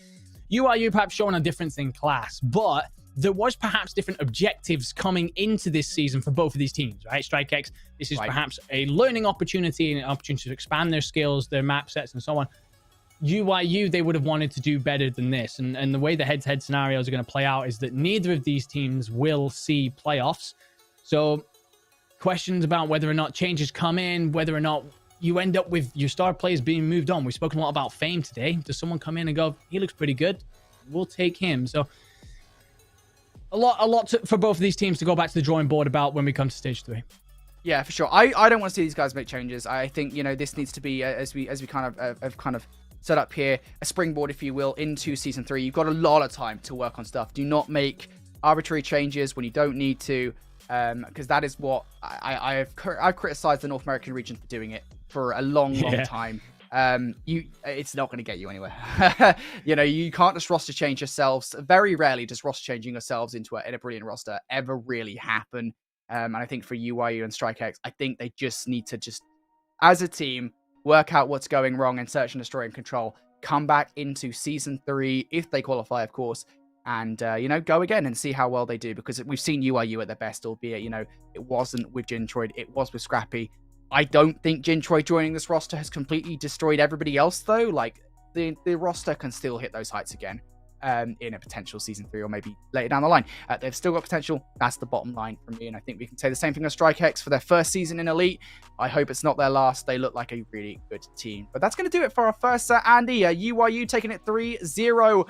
They will move forward in 7th place, but now it's time to decide where another couple of teams will place in Challengers Elite. We've got the number 1 and number 2 teams, Texas Nation and Bearclaw Gaming, going at it for the number 1 spot going into playoffs. You guys do not want to miss it. We'll be right back. Break.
Welcome back, everybody, here to Call of Duty Challengers Elite for the final match of North America during round robin in season number 2. And we're finishing with a banger, as we always do. Of course, if you're just joining us, my name's Infinity. I'm joined by Enigma for these North American matches. Annie, mate, Bearclaw, Texas Nation, the two top teams in the league, they're fighting out for the #1 seed. Hey, look, if the last series was any example of why those teams were 7th and 8th, I want to see examples of why these teams are 1 and 2, baby. Like, we have got... Hopefully, like last time we bigged up a series, you ended up jinxing it. So let's hopefully get an absolute banger out of Texas Nation and Bearclaw Gaming. Both 1 and 2 playing for that #1 seed for when we go into playoffs. Both teams are through, but as we know, there's so much here to settle. There's so much here. The Texas Nation being spoken about as the dominant side in North America after winning the first stage and now coming out and being top currently during the second stage. Bearclaw Gaming looking to upset the script a little bit. Yeah, indeed they are. But again, you know, we're looking at this right now. Texas Nation taking on Bearclaw Gaming for the #1 spot. There's still a whole manic situation going on right now in the middle of this. But something I do want to point out here before we switch over towards our slides. Texas Nation, look at those rankings, by the way. First in Hardpoint, first in Search and Destroy, first in Control.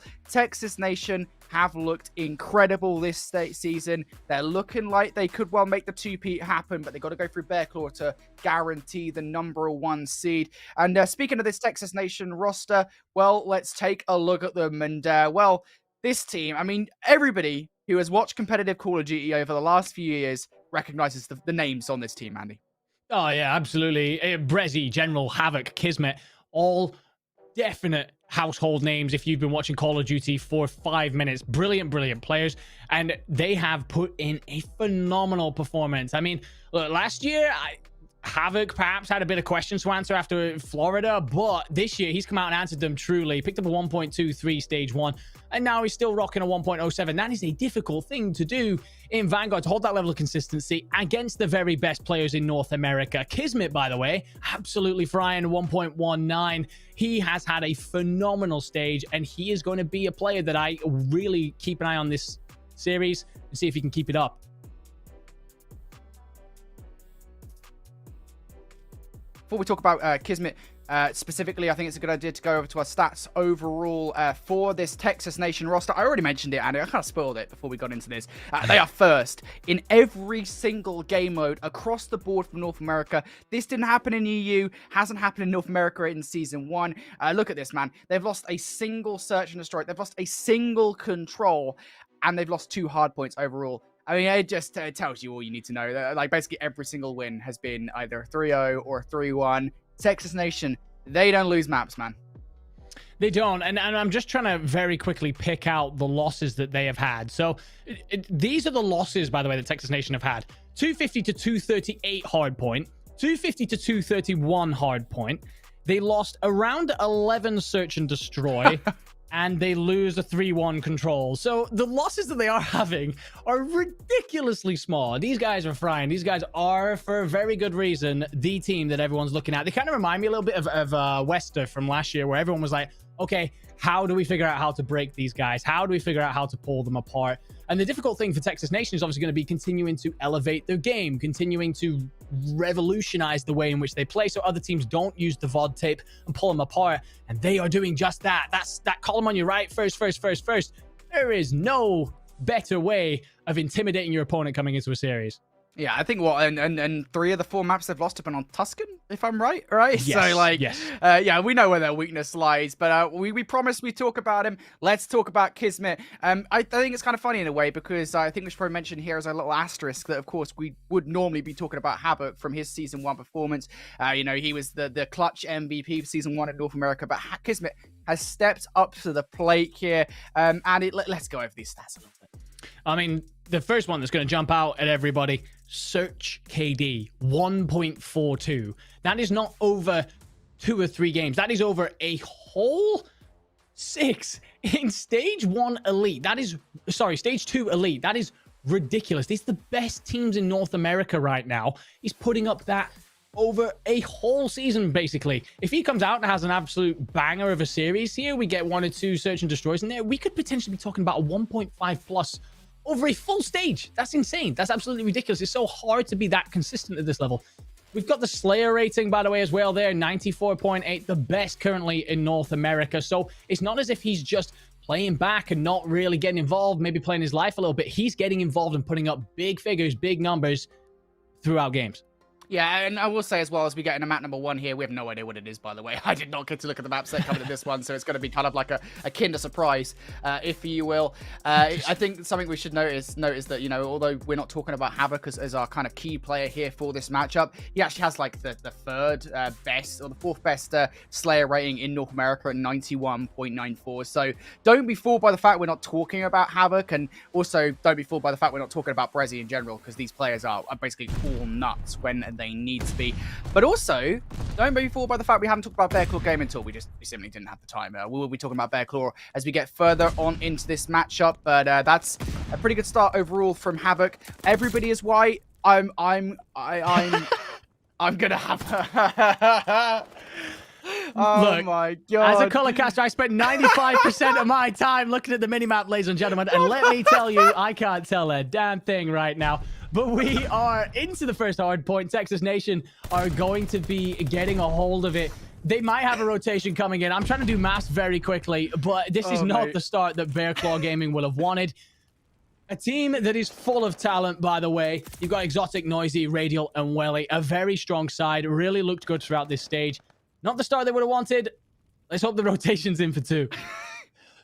Oh, sorry. We apologize, guys. We're not trying to be unprofessional here. It's just it's a tough one. It's a tough one. I know that you're a color caster, but yeah, I was gonna say I know you're a color caster, Andy, but there's not really much color to talk about here. It's just one pure white, regardless. Texas Nation gonna lose the hard point for an hour to Bear Claw. This is a good amount of time that they will want. Facing down General and Brezzy at the moment is going to be Exotic inside this hard point, and presumably has the help of other players in from behind. Welly towards the back line, Nausea up top as well, looking to get the kill inside Radio. And, well, Bear Claw onto the hard point they go. This is not really time they want to give up.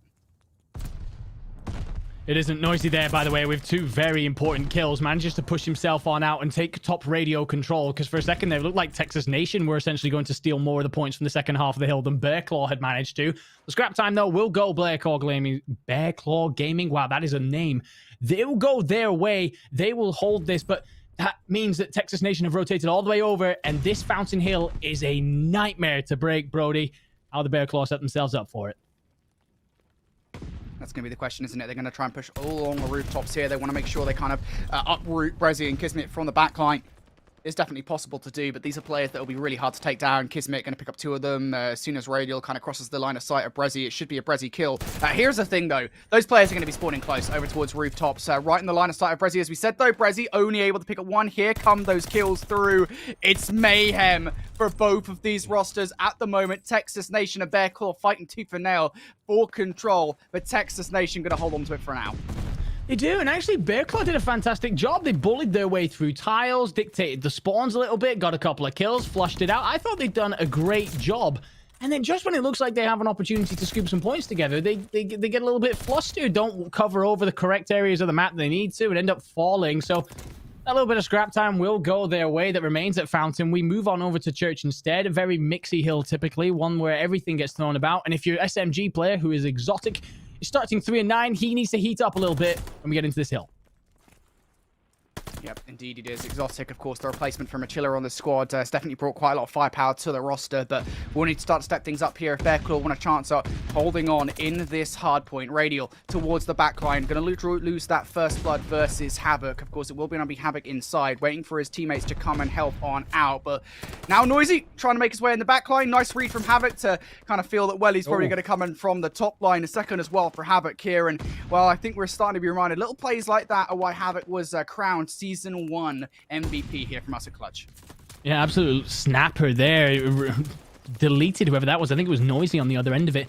And again, it's scrap time fighting, and Bear Claw are actually going to end up giving this one up. And we're going to move over then towards maps. And if P4 is a mixy hill, P5 is pure bedlam. There is very, very little hope of getting a full hold here. You can get yourself in first, you can get yourself in second, doesn't really matter. This is grenades guns, spit, blood, everything. The kitchen sink is thrown into this hill, and it's all about who prospers in that environment. Exotic finally starting to get something together, up to 8 and 12, which is far better than 2 and 9 that he was on a moment ago. And actually, just for a moment, breathing room. Oh, Exotic just pre-firing downrange hit. None of those shots going to be hitting for now. It will be a team in white inside the hill. As Radial looking to find his way up from the bottom. Nice kill from Welly here, as it is going to be Bearclaw Gaming now inside, looking to fight this from that rooftop side. 20 seconds is still a lot of time for this Bearclaw Gaming roster. I think it's a lot of time for Texas Nation as well, as Texas trying to fight this from the front. General will get one, but that is all he's going to get. Nicely done from Welly and Exotic to combine for 2. That will really select that time up for Bearclaw Gaming. Now, as they scoop that up, we turn our attention towards the rotation. Brezzy has quite a lot to do here. Unfortunately for Brezzy, well, he is only able to take down 1. It's going to be now Bearclaw Gaming coming in from the grass side. General not giving this time up. No, and actually, we here have a very close game. It felt a little bit like Texas Nation ran away with it, but I looked at the top of the screen there. We are actually super, super close. Bearclaw managing to fight their way back in. The problem was they had a horrible P1 last time out. What are the adjustments that they managed to make? Well, it seems that they're doing a much better job of getting control of that mid-map. You've got Welly sat at top church, who's going to cover over the courtyard. And as long as he continues to shut down that presence, that's going to scoop a lot of time back towards Bearclaw. Despite that horrible start that they had, where they were basically like 50 and 0, they might well be in the lead by the end of this hill.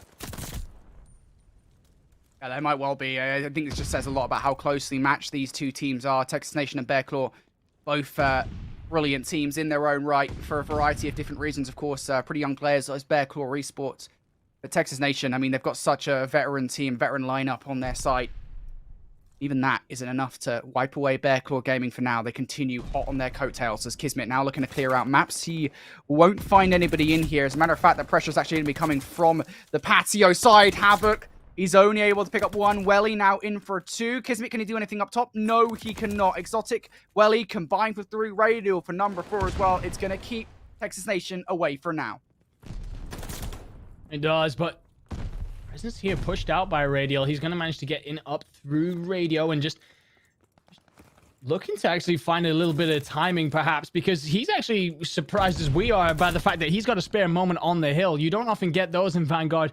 Manages to get a kill. Welly will pick up Kismet in the back as well, and that is essentially going to give Bearclaw Gaming the lead. And look at this, they're already trying to get themselves a little bit of presence across the map. They're already starting to get moved over. Exotic and Noisy are in for Fountain, so any noise that is made here is fantastic for them. If they can now just set up for this hills perfectly, they're looking really good. This momentum that they're building is fantastic, Brody. Indeed, this is such a back and forth game between these two teams at the moment. Bearclaw and Texas Nation fighting once again for control of the fountain. It is now Noise in the backline comparatively to it was Brezzy last time around that was doing this for Texas Nation. Now it is Bearclaw. He will continue to spawn close over towards the rooftops. Texas Nation trying to fight this from the front. And actually, Texas Nation have done a stellar job, even if they themselves are not earning time at the moment, keeping Bearclaw out of the hill. Yeah, wonderful job of damage limitation, but now you will finally see Bearclaw get themselves in. Kismet needs dealing with. He's always going to be a problem regardless of where he is, especially pushing your tile side on this hill. This is indeed something that needs to get cleaned on out. Truck will explode, flames and everything going everywhere, but Exotic is still up. Picks up 1. Can he now deal with? He's just doing that thing again where he just shoots at nothing, but Kismet manages to win the Ring a Rosie, and the game stays really, really tight as we head into what are now the 2 mixier hills in the map. Again, this game is the example that I wanted to see of why these teams are 1 and 2. Some fantastic rotations, some wonderful breaks. Super, super close. Indeed, it is. Texas Nation trying to keep Bearclaw out. You can see kind of Kismet. He knows that the players towards the backline. Brezzy with a crucial 2-piece as well. This does get traded out. Now Kismet knows he needs to get right into the mixer, and unfortunately will not be able to do any more than just getting the 1 kill for now. So Texas Nation here now looking to fight this one from the front. Welly up top will get taken down. Bearclaw Esports here in this game have taken the lead once again here, Andy. Can Exotic do anything from up top? Only able to get 1, but it's the matter of scaring these players away. Texas Nation have found their way in. They have, and if you're Bearclaw, you don't really want to rotate too early before P5 because the hold that you can get there is so flimsy compared to anywhere else in Call of Duty. So they're going to continue to fight for this little bit of scrap time. At best, pick some up. At worst, force Texas Nation to stay around a little longer, allowing Radio now to push out through top cobble, and he will be shut down as well. So it's in Bearclaw Gaming's hand for the moment. Watch these grenades fly. That could quickly change. Yeah, this is just such a close match at the moment. Exotic able to pick up 2 kills. Big gunfights here for Bearclaw early on. They will not be able to win off the back of this hill. Neither team will, regardless of what happens. But Kismet from down low. Brezzy able to get a couple of kills. This should open up the hill for Texas Nation to find their way inside. Noisy looking for these kills. Will not find the second versus Brezzy. It is instead Radial who is able to pick things up. And what a moment a bogus game open, by the way. Bearclaw looking for their biggest lead so far. But Texas Nation, as I say it, cast a curse as ever. They find their way in. Yeah, they just refuse to go away, right? Refuse to give up. Refuse to allow Bearclaw any sort of breathing room. And Kismet's already beginning the rotation. Picks up 1. And if he manages to pick up a little bit of map presence here, and this is a big gunfight here in U, because if he manages to just stay up, and I love this rotation coming in. So do I. Kismet could really cause some problems here for these players. Of course, now has caused Brezzy to spawn in close by as well. So it's a bit mixy between these two teams. What a read from Bearclaw to make sure they knew those players have now spawned elsewhere. Now inside this hard point of Bearclaw Gaming. Just 25 points away from victory. Texas Nation, can they find their way in, Natty? Well, it's difficult, and you've got to fly. If you are Texas Nation, you have got to hit it now, because Bearclaw can see it off right here. And Kismet looking for the opening pick, and they are finding nothing. But another nice route from Kismet, and it has to come in. Indeed it does. Kismet, he could well be the playmaker here. Gets the first kill against Radio, spends a little bit too long doing it, and that's going to enable the players of Bearclaw to take him down. Exotic on 6 to close this one out. Can anybody from Texas Nation touch? No, they cannot. Bearclaw hand Texas Nation their 3rd hardpoint loss of Season 2, opening this one with a 1-0 advantage. They do, and a lot of props to Exotic. I called him out at the start. I said he started off really horrible, 2-9 or something like that. Really needed to warm up, especially when we came to hills like Church, like P5 maps, all those areas where you just want your SMG to be in and hot and buzzing around. Ends up finishing 28 and 24. A truck of damage in and around, and also 1 minute 30 in the hill, so doing bits all over the map. Had a really good performance individually. Looking a little bit across the side, it's not too bad, except for Brezzy. Not a game you might want to look back on too fondly. Yeah, Brezzy's not had a good one there, but I don't think anybody is so egregiously negative or having a bad game to the point where we need to kind of say, hey, look, they need to set things up, because everybody is having a tough time there. Texas Nation and Bearclaw going at it, and it was towards the end. Bearclaw just able to hold on. They were able to read the flip that came on through, or the attempted flip, we should say, that came on through from Brezzy and Kismet. I recognized that a flank was probably going to happen, and off the back of that, Bearclaw 1-0 start to the series. I think this is probably a good idea to now actually talk about Bearclaw Gaming, because we didn't have the time coming into this. I'll be honest with you guys, I was eating a burger. We didn't have much time, so I was trying to like get my nutrients in before we got into the match. Nonetheless, Bearclaw 1-0 up in the series. Let's talk about this roster, because of course they did make a key change coming into Season 2, right? Machilla was on the roster for Season 1. I think Bearclaw kind of recognized something needed to change. They've brought Exotic on. All right, be it, you know, he's not the superstar player, maybe he's not like super explosive or anything, but he's consistent, and I think that's what Bearclaw needed. We're going to come back to that nutrients comment, by the way. That was a Rustler's burger. But Exotic here, yeah, you're right. He drops a 0.95. Super weird to see him without Royalty, who he's been a duo with for so long. Royalty obviously moved on up to the league with the subliners. But yeah, he only in quotation marks a 0.95. But like, for example, the end of that P1, right? He just goes on a little bit of a 6 spree, cleans out the last bits of scrap time, was consistently arriving for scrap time, picking up little double pieces here and there, and doing a solid, consistent job. That is something that Bearclaw were clearly missing before. No disrespect to Papa Moch, but Exotic brings that extra bit to them, and perhaps even just frees up players as well, because Welly's still consistently frying out 1.15, and Noisy, if anything, has gotten considerably better from stage 1 to 2. Yeah, absolutely has. Noisy, I think, has always had the potential here to play extremely well. He's definitely a player that we should be focusing on. But let's take a look at the stat lines then for these teams, really find out where they're sitting. And we were talking about the fact, obviously, that, we have a Texas Nation roster that are currently first in all of the game modes. Well, Bear Claw, it kind of isn't surprising, is it, looking at a team that are 6-1 or 5-1 ultimately. But, looking at this overall, second in hardpoint coming into this. Now that's 8-3, which is technically tied first alongside Texas Nation. Now we could probably change that stat later on down the line. Press and D Control, they are currently tied third, 5-4 and 3-3 respectively. Look, I will say one thing, hardpoint is definitely their strongest game mode, so it isn't really a surprise to see that be the one they take away from Texas. Yeah, it's even less of a surprise, really, as well, because Texas Nation's weakest hardpoint going into this series was Tuscan, 1-1.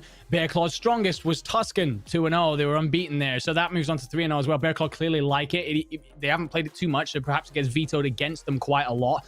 But yeah, Bear Claw looking good, seeing out that hardpoint. It was a close one, which seems to be typical of all Texas Nation losses. But yeah, S&D and Control might be concerning because we will get to a map that perhaps isn't their strong suit afterwards. But I believe that we're going to take a quick look at Noisy for Bear Claw Gaming, who he's been putting up some pretty disgusting figures, Brody. Yeah, absolutely has. And, the Slayer rating is one of those that against us stand out. Anybody that hits above a Slayer rating of 90 is insane.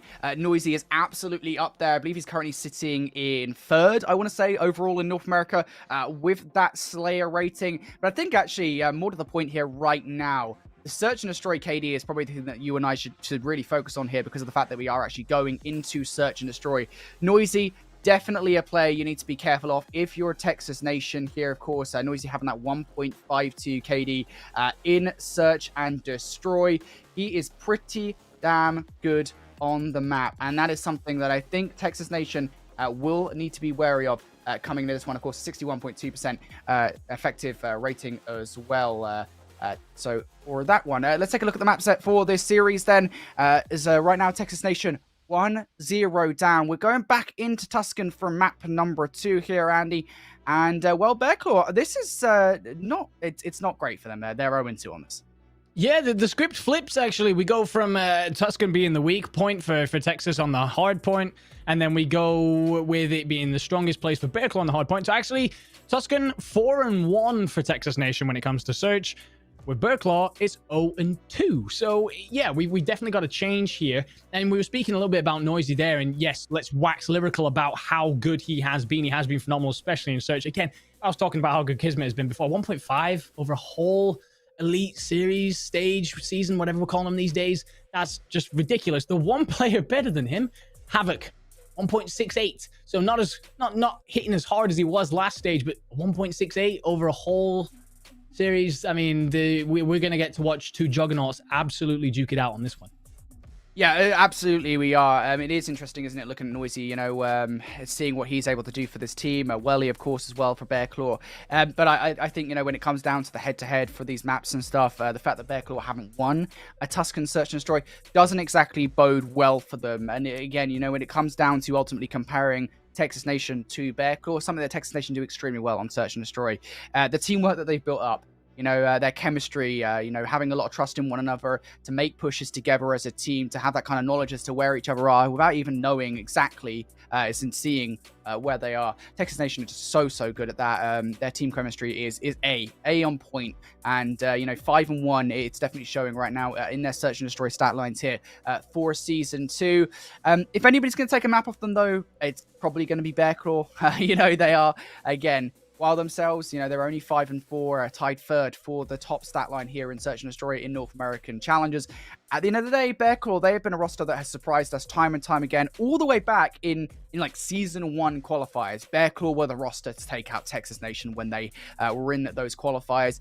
So Bear Claw can do this. It's just about, making sure they continue the momentum from that map number 1 victory, because a roster as young as this, I think they will need to kind of continue off the momentum. Obviously, discounting Exotic, because Exotic is quite a bit older, I think, than these players. Yeah, there's actually two things as well that I kind of like going into this for them. The first one is they're guaranteed to go through, right? They were 0-2 going into this map. we've seen it so many times where teams that are already guaranteed to go through, they pick their best map because they want the best seeding, and the double elimination between 4 teams that the seeding won't mean that much at the end of the day. I'm a big fan of teams coming out and trying to test their worst maps or maps that they've not played much of against strong sides and figuring things out, get some VOD on tape, figure things out for playoffs. Playoffs is where it all matters at the end of the day. But also, one of the losses they had was around 11 to UYU. So they clearly can push games against quality sides. It's just difficult because it's Texas Nation on the other end of it. But they're by no means out of this. Bearclaw could definitely upset this. Yeah, absolutely they could. Bearclaw, I think it would be interesting as well, because I don't know if we kind of laid the groundwork properly here in regard to how this match is actually working. Both of these two teams are through to playoffs, regardless of what happens here, right? But this is that fight for the first seed, which obviously we don't really know what that means for these teams yet, because we don't know who's getting the 3rd and 4th spots in North American Challenges for Season 2 playoffs. But I think nonetheless, of course, you want to come through with the bragging rights of beating this team, because more likely than not, just given how good these teams have, this might well be our grand final, right? Between Bearclaw and Texas Nation when it comes down to those grand finals for Season 2 playoffs. So, yeah, coming out with the first seed here at the end of the round robin stage would be huge for both these teams, especially for Bearclaw Gaming, because, of course, you got to think, for Bearclaw coming into Season 2, it was a gamble, right? You removed Machilla from the roster, you brought on Exotic, you made that change to improve your squad. I think for Bearclaw, they would be elated with the idea that, hey, this change, it was a positive one for us. It got us first in the round robin stage. Let's bring this through to playoffs. Yeah, and I think as well, especially in a period of time where we're starting to see a lot more movement in CDL teams, challenger players getting picked up and so on and so forth, it's as good a statement as any to make your claim and say, look, I can hang with the best players, whatever you offer. I think there's a couple of players that are going to be in this lobby that are perhaps kind of ladies in waiting. You speak of your Havocs, Kismet, Jordan General is a sub for Optic, and whereas these boys, a lot of them are trying to set their name in the stone. They're trying to engrave themselves on the substitute lists, perhaps, or maybe a chance of the starting roster to break through. Exotic's been around a very long time, clearly has a lot of quality to him, but Welly, Radial, and Noisy, I think that this is a good opportunity to sit there and show what they are made of. They've very much so come through over the last year and a half. Well, we're not halfway through this year, but we're getting there. And had a decent stage 1, made a change, clearly working. Can they have an absolutely phenomenal stage 2 and really put themselves under the lights? Well, we shall find out. Our colors will be correct on the minimap, but it doesn't matter because you guys aren't going to get to see it this time around. So Bearclaw going to be on the defense, kicking things off here. Texas Nation, going to be in the defense. Bearclaw trying to find their way through Church. And this is very aggressive push coming in from Noisy and Radial to kick things off here. Radial will get taken down, and Noisy does get spotted out. He does, and unfortunately on my end, I'm just struggling a little bit. Just give me, sorry, my apologies. Okay, yeah, so it is very aggressive. It's actually 1v4 left for Noisy, so best of luck to him here in this one, because it doesn't matter which way you play this. The second you fire your weapon, all 4 of those arrows are going to swarm towards you. We can get the first kill against Havoc. That would be huge. And there you go. Does exactly that. Almost swings wide there. Gets the second kill. If you do get that second kill in the position there, Noisy is actually in for a potential 1v4, but doesn't happen. Rezzy's going to close up shop there. Not open anymore, buddy. Bearclaw going to end up losing the first search and destroy round here. Very aggressive out of Texas Nation, by the way. They clearly like this map. You wouldn't even need me to tell you that, considering that first round. Had a game plan, went out, executed it, put themselves in a 4v1 scenario almost immediately. Lovely stuff. Now let's see them string together an attack round. Well, Kismet gets aggressive over towards A. That's unfortunate, isn't it? You lose that first gunfight against Welly, but fortunately elsewhere, General has tied things up. Keep an eye on Noisy here. He might well be the player to do something as Texas Nation look to recover that bomb, which, of course, we did see Kismet drop earlier on. Rezzy has taken out one with a stun, though. Now 2v3 we go. Bearclaw try to even the odds up. It's nice team play coming out from Bearclaw as they look to swing out from maps, but Texas Nation, they're ready for that push. Absolutely love the patience from Havoc there. There's so much going on the other side of the map. We've all been in those scenarios where everything's going on elsewhere, and you're stuck in that situation. Do I go and help my teammates? Do I go and find some action maybe around the map? But he just holds his ground, shuts down that entire side of the map so that when Bearclaw shift it, try and change things up, try and pull off a flank, he's there to shut it down. And in a 1v2, If you can get a trade, you're doing a fantastic job. Well, Texas Nation starting this search and destroy very strong. Bearclaw sending a couple of players on the defense towards, or sending a couple of players on the offense, sorry, towards A. Radial, Havoc gets caught with his pants down over towards Maps. Nice land from Radial and Noisy. Over there, Brezzy going to get taken down as well. General, 1v4, he can't do anything. And that right there is where Bearclaw look great. Yeah, answered back very, very well, and it was needed, if anything. The first 2 rounds looked very, very comfortable for Texas Nation. Lovely little gap there from Noisy through that P5 wall. And if Bearclaw are going to get themselves a bit of momentum in this map, it needs to come early. If soon as Texas Nation begin to pull away with this, they are very good here. They have strategies on offense and defense where they are very comfortable and can pivot on the fly. So Bearclaw Gaming here going to have to repel this offensive wave.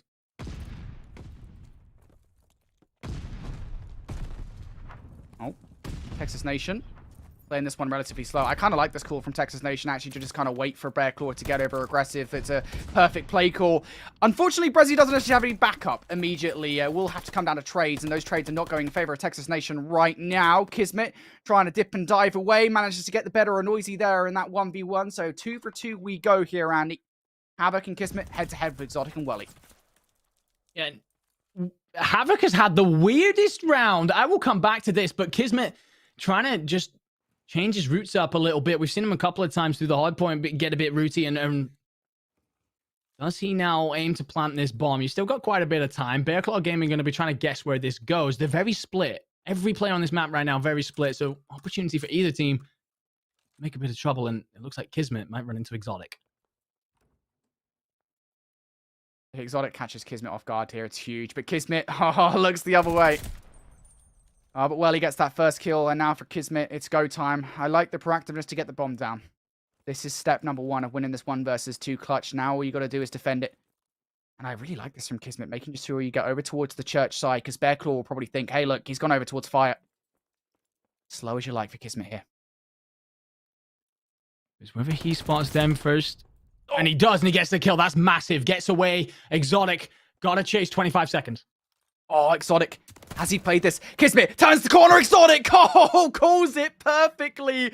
Kismet thinks, oh, is he on the bomb? Exotic, though, has his number. Oh, jeez. What a tense 1v1.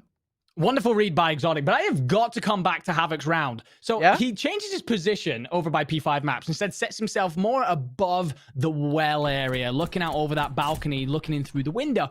Completely fine, not a problem. When the Texas Nation play it slow, he then decides to pinch through courtyard, which is completely fine. If he does that and gets the timing right, picks up a 2-piece. He then changes his mind. Instead, wraps through church around the back of the entire map, runs into nobody. He's slipped the net. He's behind him. Brilliant. Then misses all of his gunshots at whoever was shooting at in ruins. The weirdest round I've ever seen, and could have been so different. It happens sometimes. Regardless, though, 2 for 2 we go. Bearclaw have been able to do this. Bring this back to 2 for 2. Kismet going to draw first blood in this one. Welly going to be taken down. And now for Texas Nation. Look at this aggressive push on the defense. Bearclaw have been kind of backed up all the way into their spawn. At the very least, Exotic is kind of stuck in vines right now. Yeah, Exotic's in a horrible place, and he has bomb in hand as well. So if he falls here, his teammates have got a lot to do. And actually, Kismet gets a little bit over aggressive, steps out, swings a little bit wide. Noisy will get caught by Brezzy. If Kismet cleans this up, good luck, Exotic. Oh, Exotic. Can he play this? I mean, so far he's done pretty well at avoiding these players, right? It's now a case of if he gets the bomb down, he needs an award. There's no chance he gets... Yeah, he shoots. There's not really much you can do if you're Exotic in that situation, to be honest. Yeah, I don't even know how he's managed to avoid so many players for so long there, to be honest. He does a great job. The hide-and-seek champion Exotic. Love that. But, yeah, once you're left in a 1v4, I mean, I don't think I've actually seen a 1v4 clutch this year. The way this game is, the time to kill, the way the maps are, there's just seems so very, very tough. As soon as enemy players know where you are, they can descend from all sorts of angles, behind all sorts of bits of cover. At that point, you're just hoping a prayer. But Texas Nation will take the lead again on the offense, and it will be Havoc pushing out towards this map side again. And Havoc might well catch a couple of players here.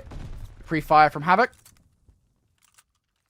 It's going to be enough to scare off these Bearclaw players for now. And it is actually just holding them up while Texas going to be looking to plant over towards A. Havoc still has quite a lot to do over on this side. Kismet still hasn't planted this bomb, Andy. He hasn't. I'm not sure. His teammate's looking over him here. Exotic's going to get the worst timing. Not spot Kismet. That bomb will go down now. And Chaos will descend upon it. Or 4v4 not. still, by the way. Yeah, 4v4 still, by the way. I have no idea how everybody has survived this. Both teams kind of waiting for the other to blink. Oh, I love this. Noisy. Has he found a route in behind? Brezzy going to take down Radial. Has Brezzy called it? Well, he calls it, but I don't think he expects Noisy to be exactly in that position. Still, though, 20 seconds left on the clock here. 2v2 we go now. Texas Nation, all they got to do is keep Bearclaw off this bomb for a few more moments. Well, he going to lose the 1v1 against General. Huge plays from Jordan General. Kira's now 1v1 we go. Noisy wins the engagement, will keep his 3 spree alive, but that is around Texas Nation, make no mistake. Yeah, Jordan General goes absolutely huge. I mean, he picks up the 2-piece anyway, but essentially the way he shuts off the angles and maneuvers around the map just bought so much time anyway, because actually that pinch looked really good at one point from Noisy coming in around the other side. Havoc was still sat over by maps. I'm not sure if he'd received a call or was just very nervous about someone hitting the flank through maps, but he never actually comes and gets involved until very, very late. Jordan General essentially sealing off a 1v2 there, doing a great job, gives his team a 2-round lead, and they're looking real good here. Bearclaw with a bomb. It's a bit of a weird one from Noisy. Going to take it all the way to mid, and now the bomb will be going down. So fortunately for him, will not die on the route towards the site. Now bomb down. 3 for 3 we go. And look at this overextension from Noisy, Andy. Yeah, all 3 Texas Nation players currently bundled up in top church. They're going to dive out into courtyard now, and they're just trying to flood out. But it's so many different angles to watch, and not only have you got the overextension from Noisy, but Exotic is happily chilling, watching the flank. So that's a big kill, though. That will move things around. Kill starting to come in favor of Texas Nation here. Noisy with the 1 versus 3. If he gets the first kill on the Brezzy, that is genuinely a realistic proposition, because you get the first kill, you could probably pick up the bomb diffuser. Of course, the last is in fire, but oh dear. It's starting to fall by the wayside for Bearclaw. They got those 2 rounds on the bounce, but since then, it's been all Texas Nation. They have looked so good in Search and Destroy. And it's what we said, right, Andy? They just look so good as a team. They do. Super fine margins as well. Previous round could have easily have gone their way. That round there, Jordan General wins a massive opening gunfight. Whereas Bearclaw Gaming looked comfortable to take a 3v3, the kill means that they were so far apart, unable to cover anything. Jordan General just immediately hops the bomb. Even if that kill doesn't come in, he probably gets the defuse. So yeah, they're good at S&D, and we're seeing why. Texas Nation kind of want to put a lid on this here in round number 8. Brezzy might well find something here. Has Radial right behind him. And there you go. Brezzy's just spotted him out. Now wants to play this one slow as you like. Although I think he knows his anonymity might well be a weapon to be used. There you go, though. Brezzy just wants to get the first blood and get away with it. However, elsewhere, well, he has drawn that first blood for Texas Nation. Although Brezzy could still be a pain in the rear, they don't have control of the bomb just yet. They don't. The bomb's actually falling down at B, and Noisy's on a very wide flank here. So unless Texas Nation managed to clear out this backside, they could be caught in a pinch. This is dangerous. Havoc will get that first pick, and will the bomb go down? General taking his time. As well he falls. Now Noisy has to pull off a 1 versus 3. Couldn't do it last round. Can he do it this one? Gets the kill on the General. Does he get away? Oh, gets taken down from the patio. Texas Nation playing the numbers game perfectly. 6-2 they go. And that's a great bounce back from the hardpoint loss. They will not lose a second Search and Destroy here just yet, at the very least, in Season 2.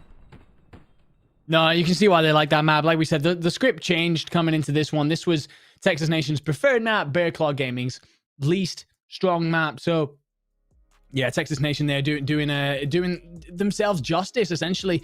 Those fine maps and those fine rounds, in the middle, that period of time where Jordan General just seemingly took over. the difference maker in the end. It was Havoc that we came into the series highlighting and talking about a lot, a little bit Kismet as well, of course, but Havoc, quiet S&D out of him, playing the flank, letting the rest of his teammates do the main shift of the work, and they do a fantastic job. Jordan General, my star man through that. I don't blame you whatsoever, of course. Whenever we talk about sort of the kills and deaths, obviously one of the more important stat lines here, we have to talk about the fact that he has 6 of those being non-traded kills. Brilliantly done by Jordan General there, of course. A massive reason why Texas Nation are able to win. But I kind of talked about it, right? It is always kind of the team play that we see from Texas Nation, the ability to kind of know where each other is and have a lot of trust in one another to win those clutch situations. Texas Nation do it every single time. And Bearclaw couldn't quite get it done. So they lose the search and destroy 6-2. And now we go 1-1 in the series. Let's take a look at our map set, show you guys where we'll be going towards next. It's going to be Tuscan for Control. And these two teams relatively closely matched, I think, when it comes to this map mode combination, Andy. Yeah, they are. I mean, this is quotations Texas Nation's weakest map because they've lost here. They're 2-0 on Gavuto, got a 3-1 on Tuscan. They're still really good here. They just actually have a loss. So, yeah, the Texas Nation, very, very good control side. The worrying thing for me, if I'm Bearclaw, is you're 2-2 here. 3-3 overall in the mode. Texas Nation clearly have an affinity with this mode that Bearclaw haven't yet matched. Very, very difficult one. We're going to stay at the Italian rooftops, but a lot here leans to me towards Texas Nation taking the lead in this series. Yeah, I don't know. We'll see, right? Because it's funny. If this was a Gavuto, I think Texas Nation will probably be a little bit more comfortable, if only because of the fact, obviously, they haven't actually lost a Gavuto control yet. Tuscan, sorry. It is the map that we were talking about where, hey, look, they have lost a map in every single mode. Hardpoint, Search and Destroy, and Control. They've lost at least once. Now twice, if we're talking about the hardpoint, because obviously what happened in the first Tuscan of this series. Nonetheless, though, I've got a lot of faith, I think, in Texas Nation for this one. Again, if you're comparing like for like Control performances, technically speaking, Control is Bearclaw's worst game mode. They've got quite a bit to work on, I think, going into next week's playoffs. For Texas Nation, it's one of their strongest. They're 5-1 in it coming into this matchup. They are very, very good here on Control. We've talked about a massive reason why Kismet he has a 59.5% effective Slayer rating in Control. I think number 3 in North America for that. I think it's true engagement rating or something like that is the stat line. But nonetheless, I think that's like every single engagement he gets in, he walks away with either a kill or assist. That's 69.5% of his gunfights. Pretty insane. And the rest of the squad as well, if I remember correctly, while he has the number 3 stat in North America for that, the other two players with number 1 and 2 in that stat line are also on that team. So yeah. Texas Nation, pretty good in Control, I think, is the bottom line. Yeah, and I think the fact that this side is so good at S&D and Control is what is setting them apart from everyone else at the minute, because being good at hardpoint, we've seen like a couple of teams, we had UYU and StrikeX last time out. They're good at hardpoint, awful at these other two modes. Texas Nation are almost untouchable at times when it comes to S&D, as we've just seen, and in the Control. And it's actually, I mean, they got 3 players who have ridiculous kill deaths over there. So 1.18 on Kismet, 1.32 on Havoc, 1.27 on Brezzy. General not in that conversation necessarily, but to me, he's the player who's just going to sit, anchor, let his boys go off and do the damage. And I don't know. This is Bearclaw are a very, very talented side themselves. Let's not forget that 3 of their players themselves are over positive, but they Texas Nation, very good at Control. Absolutely love it. And I think it's fair to say that it'd be hard push to come up with a storyline where Bearclaw are the favorites here.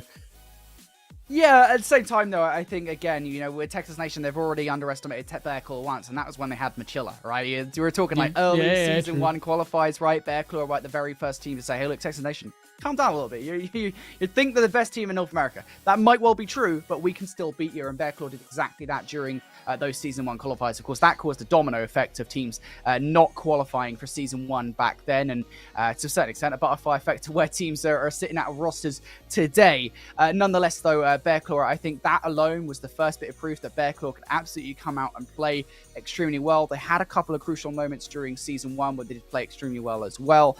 it's just been getting to this point. I think this is the apex, really, for Bear Claw Gaming. They still have maybe a ways to go before they could cement themselves as maybe like the #1 team in North America, for example. They have to get past Texas Nation to get to that point. Yeah. Even winning this today wouldn't do that, right? But nonetheless, Bear Claw, they're well on their way to being one of the top teams here in North America, if not already there. They're just such a good squad at the moment. Looking at this team, you've got players like Welly, Radial, who are both super young and super talented at this game, and could definitely be like future CDL picks and stuff at the moment. Yeah. We're looking at this team. They are definitely a strong squad. Even though they've got a 3-3 record in the control at the moment, I still wouldn't count them out because they can surprise at any given point, right? And this could well be one of those surprise moments again. True, and the 3 wins that they've had are all round 5. So and 2 of the losses round 5 as well. So they're pushing the games deep. They're pushing the games far. They're never like out of it. We do have those maps sometimes where it's like, okay, it was close, but it never felt like it was in your hands. Sometimes you like you said, you can't just have those rounds where even though it wasn't in your hand all the way through, you get to round 5 and you just Hail Mary and it comes out for you. So Bear Claw, a fantastic side. I think you're right, by the way, calling potential future CDL picks. So, some of these boys have got big futures ahead of them, but it's tough. It's tough because we're in Tuscan as well. If this was Gavutu, I feel like I'd maybe, I don't know, because even then it's still Texas Nation who looks so good in this mode. So I don't know. Bear Claw got to bring everything with them. They had a good hard point, albeit on one of their preferred maps. They've got to bring that same thing. They got to keep it close in the scenarios that do not look good for them, and then just see out any advantage that they manage to get a hold of. And right off the start of this one, it is going to be Texas Nation starting things off on the defense here. They're sending a couple of players over towards maps while Bear Claw directly assault A. And that will leave Brezzy and Havoc, or Brezzy in general, all on their lonesome over towards Grass side. Somehow, General stayed alive here, waiting for his teammates to come on and help. Radial now going to force the issue to try and take him down. He does exactly that. Bear Claw having a really good start here, especially as those 3 calls do come through. Texas Nation might well just give up this point. Yeah, you might well, and that is going to be a long time for Bear Claw to string something together. And Radial's just not slowing down. Up onto a 5. Is now... Oh, he looks away at the wrong moment. And Kismet... Oh, this is... these streaks would be absolutely huge. We've seen how big they are in offensive round. That's a shame. Radial will fall. If streaks had come in there, that could not have been a better start for Bear Claw Gaming. What a move off the rip. Yeah, absolutely. That would have been beautiful, wouldn't it, for Bear Claw? Because we've spoken at length about how streaks can be so useful here on the offense. Bear Claw, they're not going to get him. Good on Texas Nation for the denial. They're putting quite a lot of effort, quite a lot of emphasis over towards this map side, by the way. You can kind of see that on the mini-map here as Havoc does end up falling. Kismet, though, trying to play his life, will get taken down on the stairs. Thrown straight down him by Exotic, who's able to pick up 2. And now Texas Nation kind of scrambling somewhat. They need to make sure they retain control of maps, but they have let one sneaky beaver through. That is going to be a Noisy. He's able to take one before getting taken down himself. And now Texas Nation, they can stabilize. They're going to be sending Bear Claw back to their spawn over towards mines. There are a lot of map to cover at the minute because of the pressure pushed out from Texas Nation, because of the presence up around maps. It's an important gunfight from Welly because as his teammates fall around him, it just stops them being completely sent back to Fountain. But Brezzy has managed to sneak himself through. I don't think he's realized yet that 2 players are going to be around maps and surely should come back and pinch this. There's one for Brezzy. He's just turned the attention of these players at the very least, and that will be... I was going to say that'll be enough for Kismet to pick up this kill, but it won't. Somehow, Kismet loses the fight, and Texas Nation here and find themselves in a spot of bother. They will spawn back up to deal with this offensive push. Havoc, can he just do it himself, though? Yes, he can. And that's the performance there of an MVP from Season 1. He will end up falling, and Bear Claw Gaming now potentially have an opportunity here as Exotic and Noisy combine for free. I do like this. They refuse to go away. They refuse to just be bullied back. They continue to trade blows and punches. The lives are good. This is an offensive position where they're right pushed up. They have opportunity to see this through here. This would be a script flipper of massive proportions. Absolutely would. Noisy, can he do anything on the point, though? No, he can't. General and Havoc, I was going to say combine for 4, but Brezzy was one of those 4, so technically speaking, that isn't the case. Texas Nation, though, 25 seconds left on the clock here. I think for Bear Claw, you do kind of have a choice. Do you actually want to throw lives at this, or do you want to Just play the lives game for a potential round number 5. I think at the very least, Exotic's trying to do some damage in from behind. Does he get Brezzy off guard? Yes, he does. Can he get second as well? Yes, he can. Number 3 would be huge. Looks away at the wrong time, though. General able to pick up 2, and there will actually be a point touch coming in here from Bearclaw. 5 versus 4, Andy. 5 versus 3 as well. Worst case scenario, no respawns either, and that is a massive kill. Cleans him off the point. Exotic, you got to touch the point. You can't be looking for kills here if you want to try and win the round. And well, there you go, Exotic, just trying to play the lives game towards the end. That is the 50-50 decision-making that we see from Bearclaw. They had the lives, though. You got to think there is kind of a universe there where maybe Exotic clutches up, maybe Bearclaw win the first offensive round. But nonetheless, I think the live situation for Bearclaw, that is a big, big round for them. It is. I mean... So whether we look back at it as one that got away from Bearclaw or whether it goes on to spur them on for the rest of the round. Chris Radio, the guy we started on there, had a phenomenal start. Texas Nation will arrive on A, and it's about how much time they manage to set themselves up with for B, because at the end of the day, A should fall, and we should end up back in that mad scramble. That's that siege of B that goes on pretty much every round. Well, for Texas Nation here, I think they did, as you say, want to kind of clear B before they make their way over towards A. It is always a risky prospect to make happen, but I think they realize the urgency of the situation here in this best of 5, that they need something in this control right about now, considering the live situation from Bearclaw in round number 1. Look at Brezzy and Kismet now. They're starting to double up here on towards the point. They're winning the ones as well. Help now on the way from General. He will end up falling. Well, he can't pick up a second, though. Now it is all down to Brezzy on the point. He gets 5 in a row before falling. And then you almost get that second tick of progression through as well, Andy. Yeah, Havoc's still here, and by the way, if he gets that, and if he manages to see the second tick through, that's huge, but he's going to back off the point, just buy his teammates time on the other side of the map. The problem is only one player's bought into it so far. It's Radial, and you will now start to see Noisy arrive, and the thing is for Havoc here, he's buying a lot of time, but can his teammates make something happen with it? We're down to the final 40 seconds. That's the first tick finally coming through for A. This has been dragged out for quite a long period. First tick comes in, that's good. If that second tick had come in, it would be huge. Fine margins. Look at the wrap from Exotic. Exotic could well do something here in the back line, but doesn't get to take down Brezzy. I think that's really what you needed to do. There is still an opportunity, though. Welly has managed to slip behind enemy lines, causing more problems for Texas Nation than perhaps they would desire. Texas Nation, though, have once again split their efforts. They want to get a slice of the B pie. They could definitely do it, but there's only 25 seconds left on the clock. Andy, this is a massive risk. It is. They continue to send. They believe in this play. And General's got a lot to do, and he falls, so it buys his teammates enough time to get back on A, but Kismet's missed Welly. Oh, no. Well, he's got behind enemy lines once again here, able to take down Brezzy before the A point is captured. General should trade things out, and there you go. No need to panic, says Texas Nation. They're able to put another 60 seconds on the clock here, but it's not really much more than that overall at the moment. Just 70 seconds in total. Texas Nation do have a free life advantage.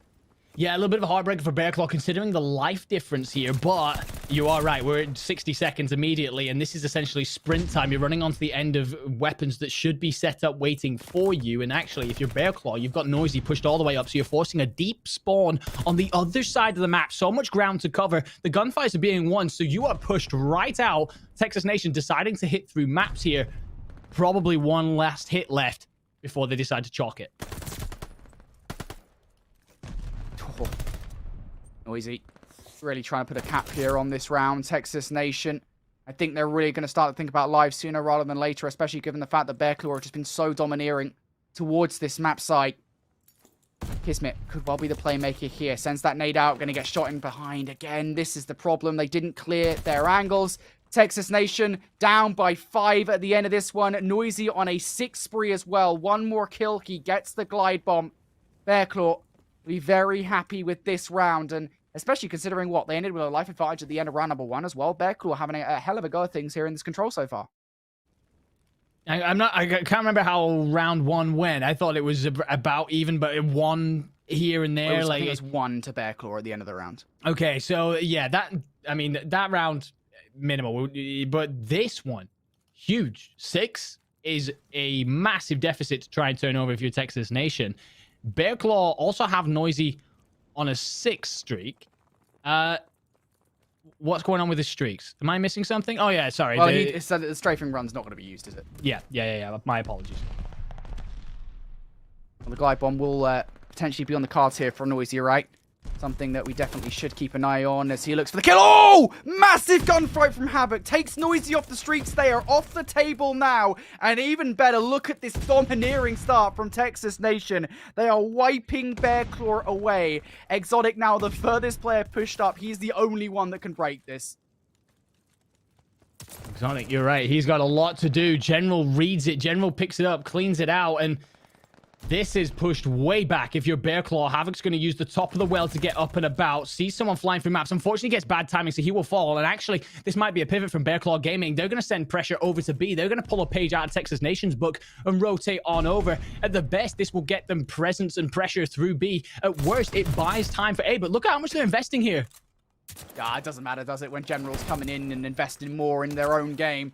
Texas Nation gonna wipe them away from B, but this is ultimately what Bearclaw wanted, right? They needed pressure over towards B, so Texas Nation put all their efforts into defending it, and it allowed Bearclaw a little bit more room to breathe over towards A. With 36 seconds, this better darn work if you're a Bearclaw Gaming. Kismet in from behind, doesn't check the corner. Nicely played from Welly to get that kill, but there is still a threat in from behind. Now, next up, it is going to be Havoc. What can he do? Rezi also trying to find his way in now. Noisy able to get one. Can the trade be in? No! Havoc in for two. General in with another one as well. And now it's 30 seconds left on the clock in this round.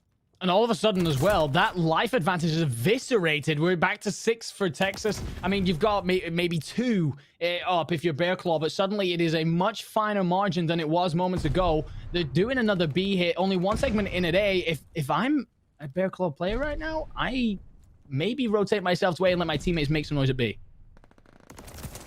Again, it's just Bearclaw really starting to put the pressure on. It's unfortunate, isn't it, as Radial going to lose that first fight. But Exotic's still making noise here. He'll be able to pick up 2. Now Noisy looking to capture this B zone. It's at the end of the day, just about applying pressure. Exotic now the last remaining player. Can you get any more of these kills in this theoretical TDM match? Exotic just trying to preserve lives, if anything. 16 seconds left here in this round. Bearclaw desperately looking to apply another 60 seconds to the clock. They might well get the opportunity to do it, because Exotic, he has somehow run through the finest of marches and hasn't been spotted out here. I have no idea how Exotic is still here. Yeah, you made a Splinter Cell call earlier. He's just hit the perfect timing between, like, 4 different players. Gonna spot out General as well at the top. Him and Noisy are gonna double up here and push General back, and that is a fantastic trade situation that comes on through. The one thing for Bearclaw, you do have 60 seconds, but you had a considerable life advantage. You do not want to throw it away. Look for an opening pick or 2 here. At least play some trades. And you got 50 seconds to go for your B push. Yeah, it's tough, isn't it? Because again, you're absolutely right. You don't want to throw lives away. I think the thing we should probably consider here is that at the end of the day, regardless of what happens in this round, Bearclaw will now be on the defense next up, right? So they will get an opportunity to try and bring the lives right back in their favor. Yeah. That's why they probably won't mind so much this current situation. 30 seconds left on the clock. Bearclaw brought down to their final 5 lives. There is one player who could potentially disrupt this entire process. It's Exotic. He gets eviscerated. Bearclaw down to 3. I don't think they'll want to give these ones away. I'm actually pretty sure that that's changed the whole script here. This has been a really bad final 60 seconds for Bearclaw, and they're going to know it as well. You do not want that final offensive round.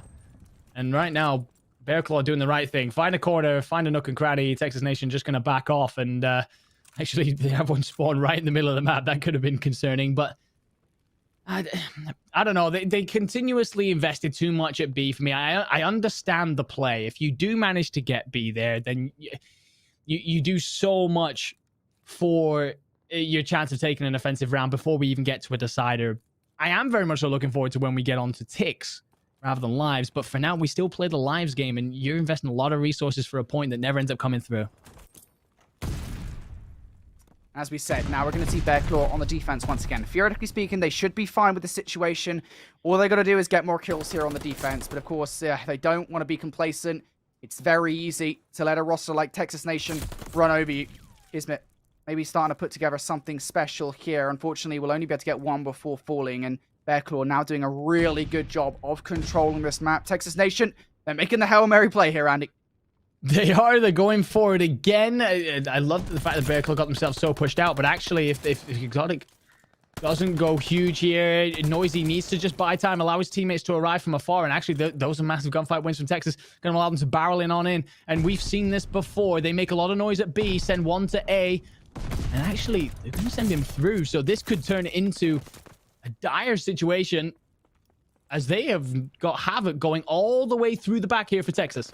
He needs to be something special. He can't just make noise at B. I really feel like for Texas Nation at the moment, you're going to be placing a 3v2 on the point. Maybe even more numbers. Havoc, oh, he's maybe got some bad Call of Duty timing. Really depends what Noisy does here in this position. At the very least, if Havoc can be effective in any way, a couple of kills, that would be good for Texas Nation here. And he's spot out by Exotic, wins the 1v1 there. So nicely done by Havoc, continues to play his life effectively, continues to be a pain in the backside for this Bear Claw Gaming roster. And I think crucially as well, we were talking about the Lives game. Texas Nation have kept this close. They have. This is very, very close indeed. And never count your chickens until they've hatched. And I actually love the play out of Noisy, by the way. He spent so long patiently waiting in maps, cuts down the reinforcements that were arriving, and then buys his team so much time being able to push on out. We are essentially even. And as this A zone comes in, Noisy is just going to continue to apply pressure and actually finds the kill as well. That clock is ticking fast. Indeed it is. Now 18 seconds. I think Texas Nation know every single second will count here. They're down by 3 lives. There you go, another wave of kills coming through. That might well be the dagger here in this round because now Texas Nation face a stark choice. They will know the maths of this one. They know they need to find some kills somewhere right about now. If you can kind of draw Bear Claw out, that will be huge. And there you go, Exotic comes in for one. The trade is in. Brezzy going to pick up that gunfight. The timer will go down to 0. I think Bear Claw have the round number 5 defense here. We'll find out in just a second. But the off-the-rip caster map says this is a round number 5 defense, the Bear Claw. I'm pretty sure you're right, but there was some scary moments in there. Bear Claw had a massive advantage at one point, and they do enough towards the end of that round there to just hand themselves this preferred defensive side. We've been saying it, a lot of teams play for it. It is the preferred defensive side. By no means finishes the game. Yeah, for sure. Texas Nation, they can still do this. They have a clutch factor that some teams do lack. You don't win Season 1 of Challengers Elite without having said clutch factor. So Texas Nation, they will know that. Havoc comes through to pick up Rwanda, but it is ultimately trades now, and it is now going to have to be Havoc that goes huge. He cannot do it. Texas Nation now needs something fast here on the offense to cause some problems, and it is once again going to be that standard B hit.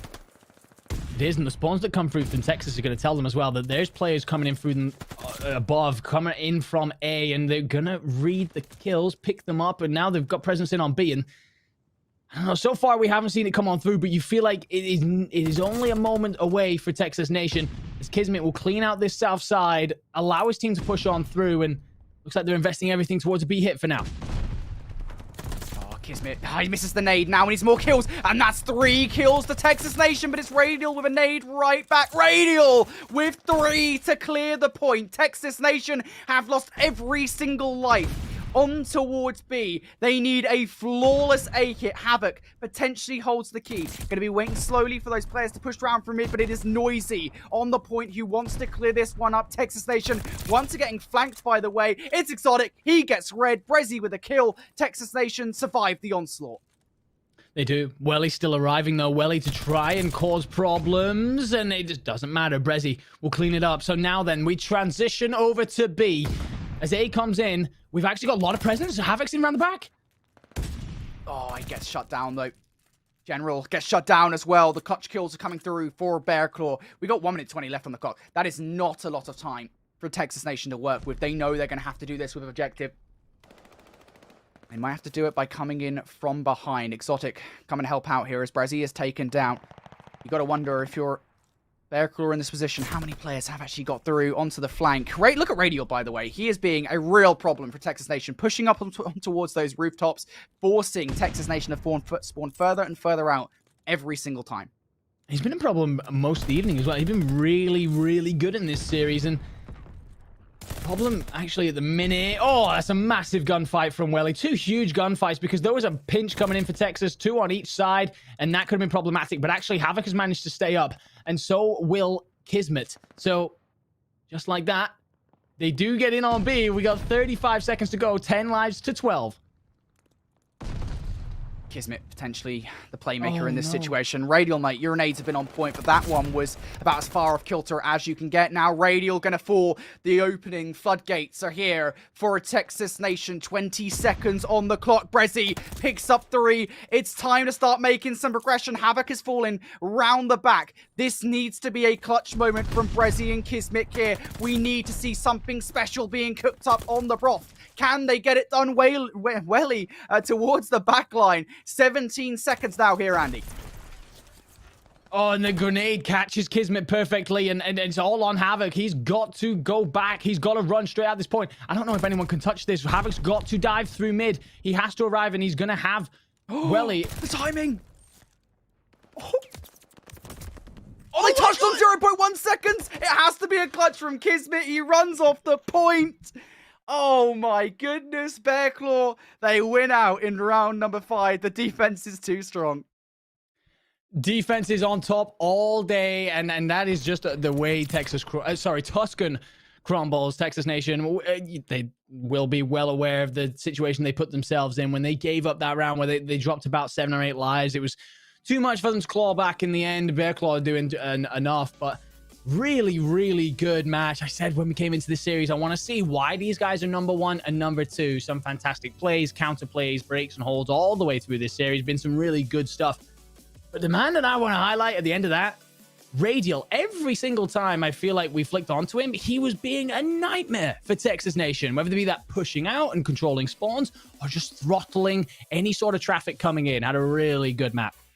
Yeah, it's Radial, right? It's not really a surprise, of course. Collegiate player coming into challenges this season. Again, one of those players that we're seeing competing for the unofficial Challengers Rookie of the Year award. And, he is playing extremely well at the moment. And he's done that in the past. You know, it's really a surprise to see him playing that well, especially on a map that will suit him like Tuscan. He'll be very happy with that performance. And you're absolutely right. You know, Texas Nation, they didn't really have a response for Welly Radial, every single time that he wanted to cause some problems. There was just no response whatsoever from Texas Nation. And I think the big thing as well is Texas Nation, you know, as a roster, they like to kind of construct these pushes, elaborate pushes, if you will, you know, pretending players in from behind. Every time that Texas Nation attempted it, Bearclaw, they had a response, they shut them out, and they sent Texas Nation back to square one. It was a good attempt from Texas Nation, I will say that much. There were some pleasing moments if you're a fan of Texas Nation, but they will end up losing, now facing a potential loss here of the first seed of this series as we move into the next hub. Yeah, no, not the situation I thought we'd be sat in coming into this hard point. We will move ourselves on over to Gavutu, but as we look there at the series, a ridiculously close first hard point. The search and destroy well and truly always in Texas Nation's hand, but the control, the swing map going the way of Bearclaw Gaming does indeed put us to a decider. We go to hard point Gavutu, and the thing is, for this one, Brody, this is Texas Nation's favorite map with a 5-1 record. Yeah, the Texas Nation, I don't know. We'll see whether or not they're able to take this one. I would say yes, but honestly, after map number 1, I don't know anymore. Like, yeah, this is Texas Nation's best map, but at the end of the day, like Bearclaw, they are just such a surprising roster. You never quite want to count them out. You've got to imagine as well, the fact that they even allowed this into the series, kind of answers our question, right? You know, are they actually, going to be even testing Texas Nation here? Given the fact that these two teams are already through, no matter what, this might be the time to kind of test your opponents on these big maps, to try and get some information, because you're certainly not going to get them from scrims coming into that final week of playoffs. And B, I think it just shows a level of confidence that Bearclaw Gaming have. And that is when this Bearclaw Gaming are strongest, when they're playing with confidence, they're playing with momentum in their favor. It is something that is absolutely scary. Anyway, I don't care if Texas Nation are 5-1 in this one. For all I know, Texas could still come out here and absolutely mollywop Bearclaw, but you can never count out this Bearclaw Gaming roster. They look so strong. Now, I believe we do have an actual answer for which teams are in playoffs for you guys. Of course, Texas Nation and Bearclaw Gaming were already there, but the mainstream, their match is donezo, and well, whatever it takes, unfortunately, did walk away with a loss versus Stallions. So that means that Stallions and UYU will be going through. Anyway, you and I were told that UYU couldn't qualify no matter what. I want to be very explicit about this, right? Because I didn't expect to cast North America tonight, so I did not sit there working out the permutations. We were told explicitly that UYU were eliminated no matter what. So all that kind of, oh, UYU doesn't, the first match doesn't matter. It did matter. We apologize, but we're the victims here. That's what matters. We were sold down a river, Brody. We've been lined up, hung out, and left to dry. I've got a script here, like a dissertation, that has all the permutations calculated. And I'm telling you now that it says UYU and StrikeX could not make it no matter what. Right. UYU will go on through. They will join Stallions, Bear Claw, and Texas Nation. Congratulations to them. Yeah, no, I feel betrayed, cheated. Yeah, someone's going down for this, and it's not us. Okay, guys, that is a fact, a certifiable fact. And another certifiable fact is the fact that UYU have clutched the F up.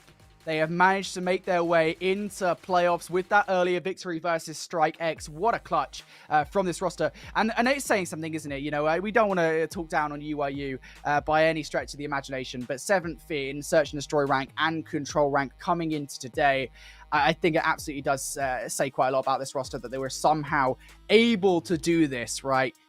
When just on the 4th in hardpoint rank overall. Brilliantly done from UYU. Of course, they joined the Stallions. I'm sure Zuma will be very happy with the fact this team has made it into playoffs. And of course, Texas Nation and Bear Claw Gaming in that playoffs. And as is always the case, Andy, right, when we talk about the teams that haven't made it through, right? I mean, we're looking at the teams like Toronto Academy, North America, right? That's a team that you feel like should be in playoffs. 18 and Cracked, of course, now Infamous Esports.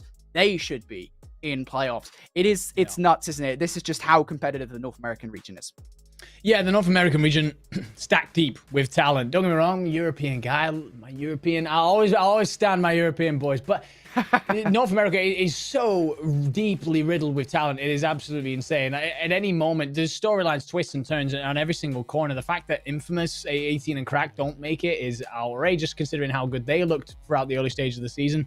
And a couple of the other names that you just mentioned. And I mean, UYU will go on through as well. They were joint 7th, I think that was, or 7th maybe for S&D and Control. They got a lot of work to fix that before going into playoffs, but the fact that they managed to make it through just off of their hard point alone shows how ridiculously fine margin it is between all these sides. With the map record 3 and 4 for 3 different teams, I think they're absurd. Wonderful to watch, wonderful to cast over. It must be something on the heart rate when you're playing. We shall see how those playoffs go, of course. Now it's all down to who will be facing UYU and who will be facing Stallions in the round 1 matchups. If Bear Claw win this one, they get UYU and not Stallions. I don't know which one I'd prefer to face, to be honest with you. I think both are pretty threatening teams. Bear Claw and Texas Nation head-to-head here, perhaps for the final time in the round robin stage. We're making our way over towards Gavutu. And as you've already rightly pointed out, Texas Nation, they have a very, very strong win-loss record here. They do 5-1, not to be sniffed at all. We will go into this P1. And the big thing that I'm paying attention to here, not only Radial, the man that we've highlighted throughout this series, but also the fact that Bear Claw have been fantastic at making pivots and adjustments. We saw it through that Control. We saw it in the first hard point where they faltered throughout the first rotation. They adjusted for the second. We go into this first hill. It is going to be mixy because that's what P1 always is. But how do we see Texas react to Bear Claw's game plan so far? Well, it's going to be Bear Claw onto this hill first and foremost. They'll be the ones picking up the first set of time. Kismet doesn't want to get any momentum go in their favor right off the gate, so he is going to find his way into the hard point for 2 trades galore, and now will be Brezzy trying to get control of what is ultimately going to be scrap time. But of course, Radial comes in, will want to get control. Keep an eye on Radial, by the way. He is trying to make his way in on the flank to cause some problems. He's actually slid in and done exactly what he wanted to do, and these spawns have been flipped, mate. They have. Brezzy's going to be furious watching that one back. It all changes under him. As you're right, you call out Radial. He gets in on through. Somehow is now back in on the hill. Guy's in a loop of the map and is still alive, 3-2 currently, but been involved in every fundamental process around this hill. Will indeed get the kill and open it up for just a moment, will Texas Nation, but still no real pressure on the hill. Yeah, and I know. after all of those efforts from Bearclaw on controlling the spawns for the inevitable next rotation, you know how important that hard point can be. The spawns will flip right back out. Texas Nation now in control of green once again. But Bearclaw Esports, they're soaking up quite a lot of time here off the back of not just P1, but P2 also. Now Exotic has quite a bit to do inside the hard point, gets that kill against Brezzy. Kind of helps that Kismet takes out his teammate in Havoc. And now Bearclaw will soak up the remainder of this time. This has been a stellar start for Bearclaw Gaming roster that want to end the series here. And I love how preemptive they are as well, Brody. Welly gets over here so early. Make sure they take control of P1, of the anti-air turret, so that they can then try and put pressure on players arriving in to P3. Unfortunately, we'll all get shut down after a Hail Mary grenade from Havoc lands flush. But they're refusing to go away. And how many times have we said that this series? Bearclaw Gaming continue to be a thorn in Texas Nation's side, looking to put pressure on over P3. Bearclaw can break this. Would be huge early on here to try and make sure that Texas Nation don't get a lot of time. Unfortunately for Noisy, he gets shut down. Welly falls as well. The kill feed is lighting up yellow as Texas Nation able to get the necessary gunfights. And now we look over towards the rotation as well. This is a huge moment. Kismet breaking on through. Nobody from Bearclaw has made their way over here. They are still focusing on that scrap time. And I think they know at this point, Andy, they've probably lost the spawns for new. Yeah, all the good that Bearclaw had managed to pull together throughout those first two hills undone in an instant. Kismet slips underneath the beachheads and gets into the P4 rotation. So the Texas Nation take one money hill and say, all right, see you later. Continue to press that. We'll take the next one. Nearly a lovely snap there from Noisy, by the way. But it is in. But actually, the spawns have flipped. Jordan General has spawned out. And so this becomes a scramble for the hill. Yeah, Kismet has quite a lot to do here. Can he pull off the heroics? He can only get one before Exotic takes him down. Lovely break from Texas Nation. A major part of that was Welly, by the way. Over towards anti-air gun, keeping an eye on the beaches so that nobody from the Texas Nation lineup could spawn there. And now for Bearclaw, this is a huge chunk of time that you'd already lost in the rotation. It's really just a case of regaining control of it. Can anybody from Texas Nation touch the point? Welly for 2 inside the LST. Give him 3, 4, maybe on the platter right in front of him. It's going to be Brezzy, but I think as Kismet comes off the spawn, Welly with 5. My goodness me. What is going on? Welly now 1 kill away here from the glide bomb. Yeah, and as we head over towards this hill, by the way, a lot of teams play this in different ways, but I love when teams get a control of this top LST, the top of the boat. Stick an AR up here. You're in a grand position. 1 kill away, and there's the glide bomb, baby. Welly is heating up. We saw how much his team were beginning to throw away this map, and no, thank you. We will adjust and take this. Do a great job. Bearclaw are in, but they have to defend a Texas Nation that now have LST control. Yeah, this is a good opportunity here for Bearclaw to really put a nail on the coffin here in this game. But look at the pressure now coming in. Welly, of course, did earn that glide bomb. Texas Nation now in control of what is going to be an important 30 seconds in this game. Bearclaw kind of face a stark choice of do they actually want to push this and potentially lose control of P1 rotation. I think they do, Andy. They push in. They give only 10 seconds away to Texas Nation before regaining control of the hill and regaining basically full control over this game. But they did end up losing that rotation, and that's why Welly's now going to slam this glide bomb into the ground. It will only take down one of the 2 players in the hill. They do know the location of Kismet, though. And now for Radial, has quite a lot to do. Has the help of Noisy in from behind. The garrison is on its way, folks. Texas Nation now about to deal with the full farce of a working Bearclaw Gaming roster. Radial, can he find his way in? There is going to be kills for Noisy and Welly, and Texas Nation get broken within 15 seconds. They do. Plays and counterplays all over. Kismet does an amazing job of staying up, staying alive in the hill, and allowing his teammates to arrive. So then Bearclaw just go, okay, fair enough. I'm just going to wait for my teammates to arrive. And it just turns into this mad scramble around the hill. And eventually Bearclaw break back in. And this is an ego check for Texas Nation, if anything. We were talking about how this is their map. They love it here. They're 5-1. Bearclaw have got so many answers, despite completely giving up 3 and 4 a moment ago. They are double Texas Nation's points. Nice slap to the head from General, to the very least. Put a cap there onto that one for Texas Nation over on P1. We make our attention over towards the LST now, and a big moment in this game. Can't really afford to give any more time up. Radial, though, with 3, might well continue to hold the hard point here for Bearclaw. Look at Radial looking to force the issue. He will be shut down. Gonna have to switch over towards the Rat to do some more damage. He'd run out of ammo, it would seem, in his auto weapon. Now for Texas Nation, they might be able to find their way in, but Welly picks up 2. Exotic here now looking to pick up this time. Texas Nation, I mean, look, they might well have the spawns for an X, but at the moment, I think their priority needs to be making sure Bearclaw don't get any time here. Yeah, absolutely. They can't allow Bearclaw to trickle over that 200 point uncontested. And the problem with that is, as you continue to send reinforcements through the southern side to clean out P2, look at where Bearclaw Gaming are going. They're not going to have the same mistake that they made last rotation. They're in for 3. Massive gunfight between Radial and Havoc. Radial might be able to catch Havoc off guard, and there it is. Still has another one to win. No! Oh. Kismet survives a brush with embarrassment. He will not be turned and burned on there. General, now on 5 in a row, by the way. This is just as equal as you said, you know, this Bearclaw Gaming roster can go off. General, 1 kill away from a glide bomb. This would be a huge thing to grab, and he gets it against Noisy. Huge now for Texas Nation as they now look to get control of this hard point, but Radial still keeping Texas Nation at bay. Radial, how many 3 pieces is this man gonna have? How many times are we going to call out this series that Chris Radial is going massive, picks up a 3-piece, and fair enough, right? You don't get a lot of time if you're Bearclaw Gaming, but Texas Nation were on the spawn side for this hill. They should have gotten a bit of time there, and Radial stops it all, gets the 3-piece. Speaking of which, well, he's going to get his own. Noisy's pushing out through the back, and there's Bearclaw in control. Now, what they've got to do is avoid the problem they had last time. Do not give up P4. Make sure you back off correctly and give enough time for you to set up for your next money hill. Well, he 1 kill away from a glide bomb as well. That would be huge. He gets it, crucially. The first kill against Brezzy comes through before he is traded on out.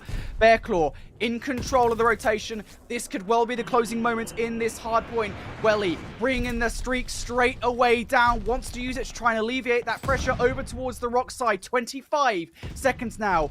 All that Bearclaw Gaming require. Texas, this needs to be one big hit from you boys on Texas Nation. Can it come through? Kismet and Brezzy gonna draw in the first bloods, but Exotic and Radial are here for 3. And now if you're Texas Nation, it's time for a sporadic run towards the hill. You can no longer have this nice and organized hit. And here we go. They're trying to keep Bearclaw away from this final 9 seconds. They're able to break on through.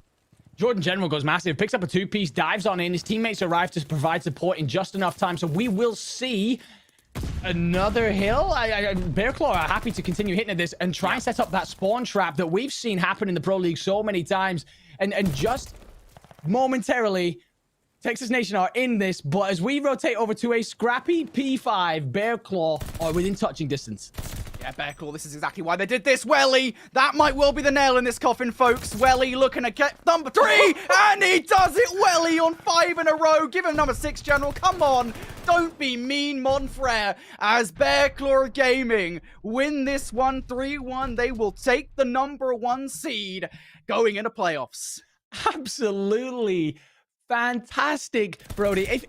They, at one point, in that first rotation, they gave up pretty much the entirety of P3, somehow let Kismet sneak through to take the entirety pretty much of P4, the 2 money hills of this map, and still come out that dominant. Absolutely insane stuff. We're going to look at the statistics here. We talked a lot about Radial. I felt like he was getting a 3-piece every time we looked onto him, but all the finishes 23 and 24. Welly, 32 and 19. Phenomenal performance out of that young man. Just incredible for Bearclaw Gaming. I mean, we can pinpoint to Welly because he had so many crucial moments there, so many streaks as well. I think he got like 2 glide bombs there in that game. Just incredible from Welly. But overall, I really think we do need to talk about Bearclaw Gaming. The way they were playing that hard point, the way they were playing breaks against Texas Nation, the map against Texas Nation, always looking for the favorable spawn against this Texas Nation squad. Texas, I think early on, look like they might well be out of it. And that is crazy because, again, we already talked about the map mode combination here for a Texas Nation. Gavutu is one of their strongest hardpoint maps. Bearclaw, they seem to have figured it out. And again, this is part of the conversation, right? If Bearclaw are just leaving it in this best of 5, just to try and see if they can figure it out versus Texas Nation ahead of the much more important playoffs, this is a perfect master plan because they figured it out. Now they're making Texas Nation a little nervous going into those playoffs. Oh, yeah. This is a mental kick in the backside for Texas Nation. Like, Bearclaw, if anything, at the very worst, sorry, my throat is struggling. But at the very, I'm really enjoying this series, though. My throat is just struggling to keep up. If at the very worst, Bearclaw come in, lose that. Okay, we figured out a couple of things from Texas Nation. We got it on tape. They come in, obliterate Texas Nation. Havoc finishes 12 and 25. So all of a sudden, if you're Texas, you're like, well, okay, well, this is our strong map, but if we meet Bear Claw in the playoffs, which is likely, do we play this map or do we just gamble on something that we're less preferred on? It's really good stuff out of Bear Claw, and time again, they made adjustments. I spoke about how they did it in the control. They just, okay, we're just going to change things up, move things around, move different pieces across the board. They rotated earlier into P3, rotated earlier into P4 in the second rotation than they had in the first rotation, fixing their mistakes on the fly. So difficult to do against Texas Nation as well.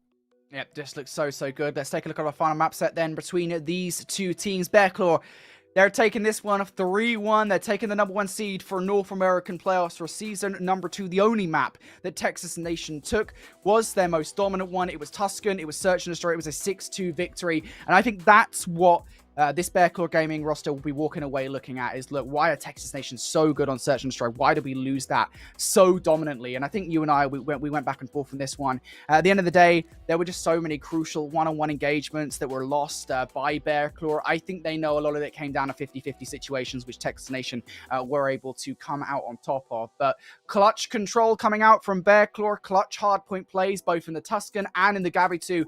And well, like that, they are going to be winning this series 3-1. Just an incredible series to cap off the round robin stage here. And season 2 of Challengers Elite for North America, Andy. Oh, brilliant. Absolutely wonderful. I rarely get to cast over North American talent, but part of it being the time zones and such, but you have a wealth of casters, obviously, over here as well. The thing is, I come over and I was like, oh yeah, like North American. This was a phenomenal series. I really loved this. Like we did the UIU game and we spoke about the kind of mistakes those teams were making. Let's see if Texas Nation and Bear Claw can prove why they're the best. And my goodness me, they did not let us down, Brody. What a phenomenal series. You're right. Before we go into playoffs. Now let's take a look at our final standings then. At the end of the round robin stage, Bear Claw Gaming will top the standings, 6-1 record. They win the head-to-head versus Texas Nation with that 3-1 scoreline. And now it looks a little bit funny, doesn't it? That Texas Nation walk away in second place with first place rankings in hardpoint, search and destroy, and control. But it is Bear Claw that come out on top. Of course, Stallions and UIU also qualify in third and fourth place, respectively.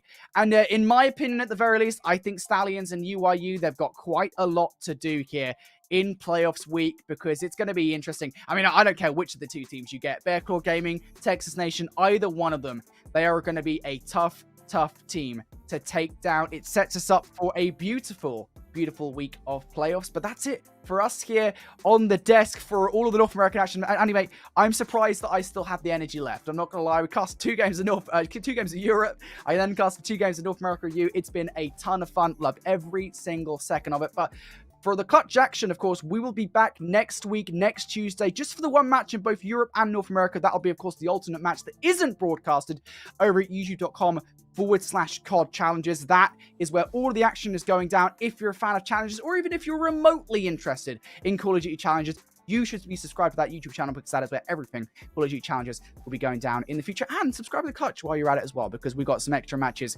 week in, week out at every single stage of Challengers Elite. Again, Clutch will return next week for one of the matches for Winners Round 1 of playoffs, both in Europe and North America. That'll be next Tuesday. Don't miss it.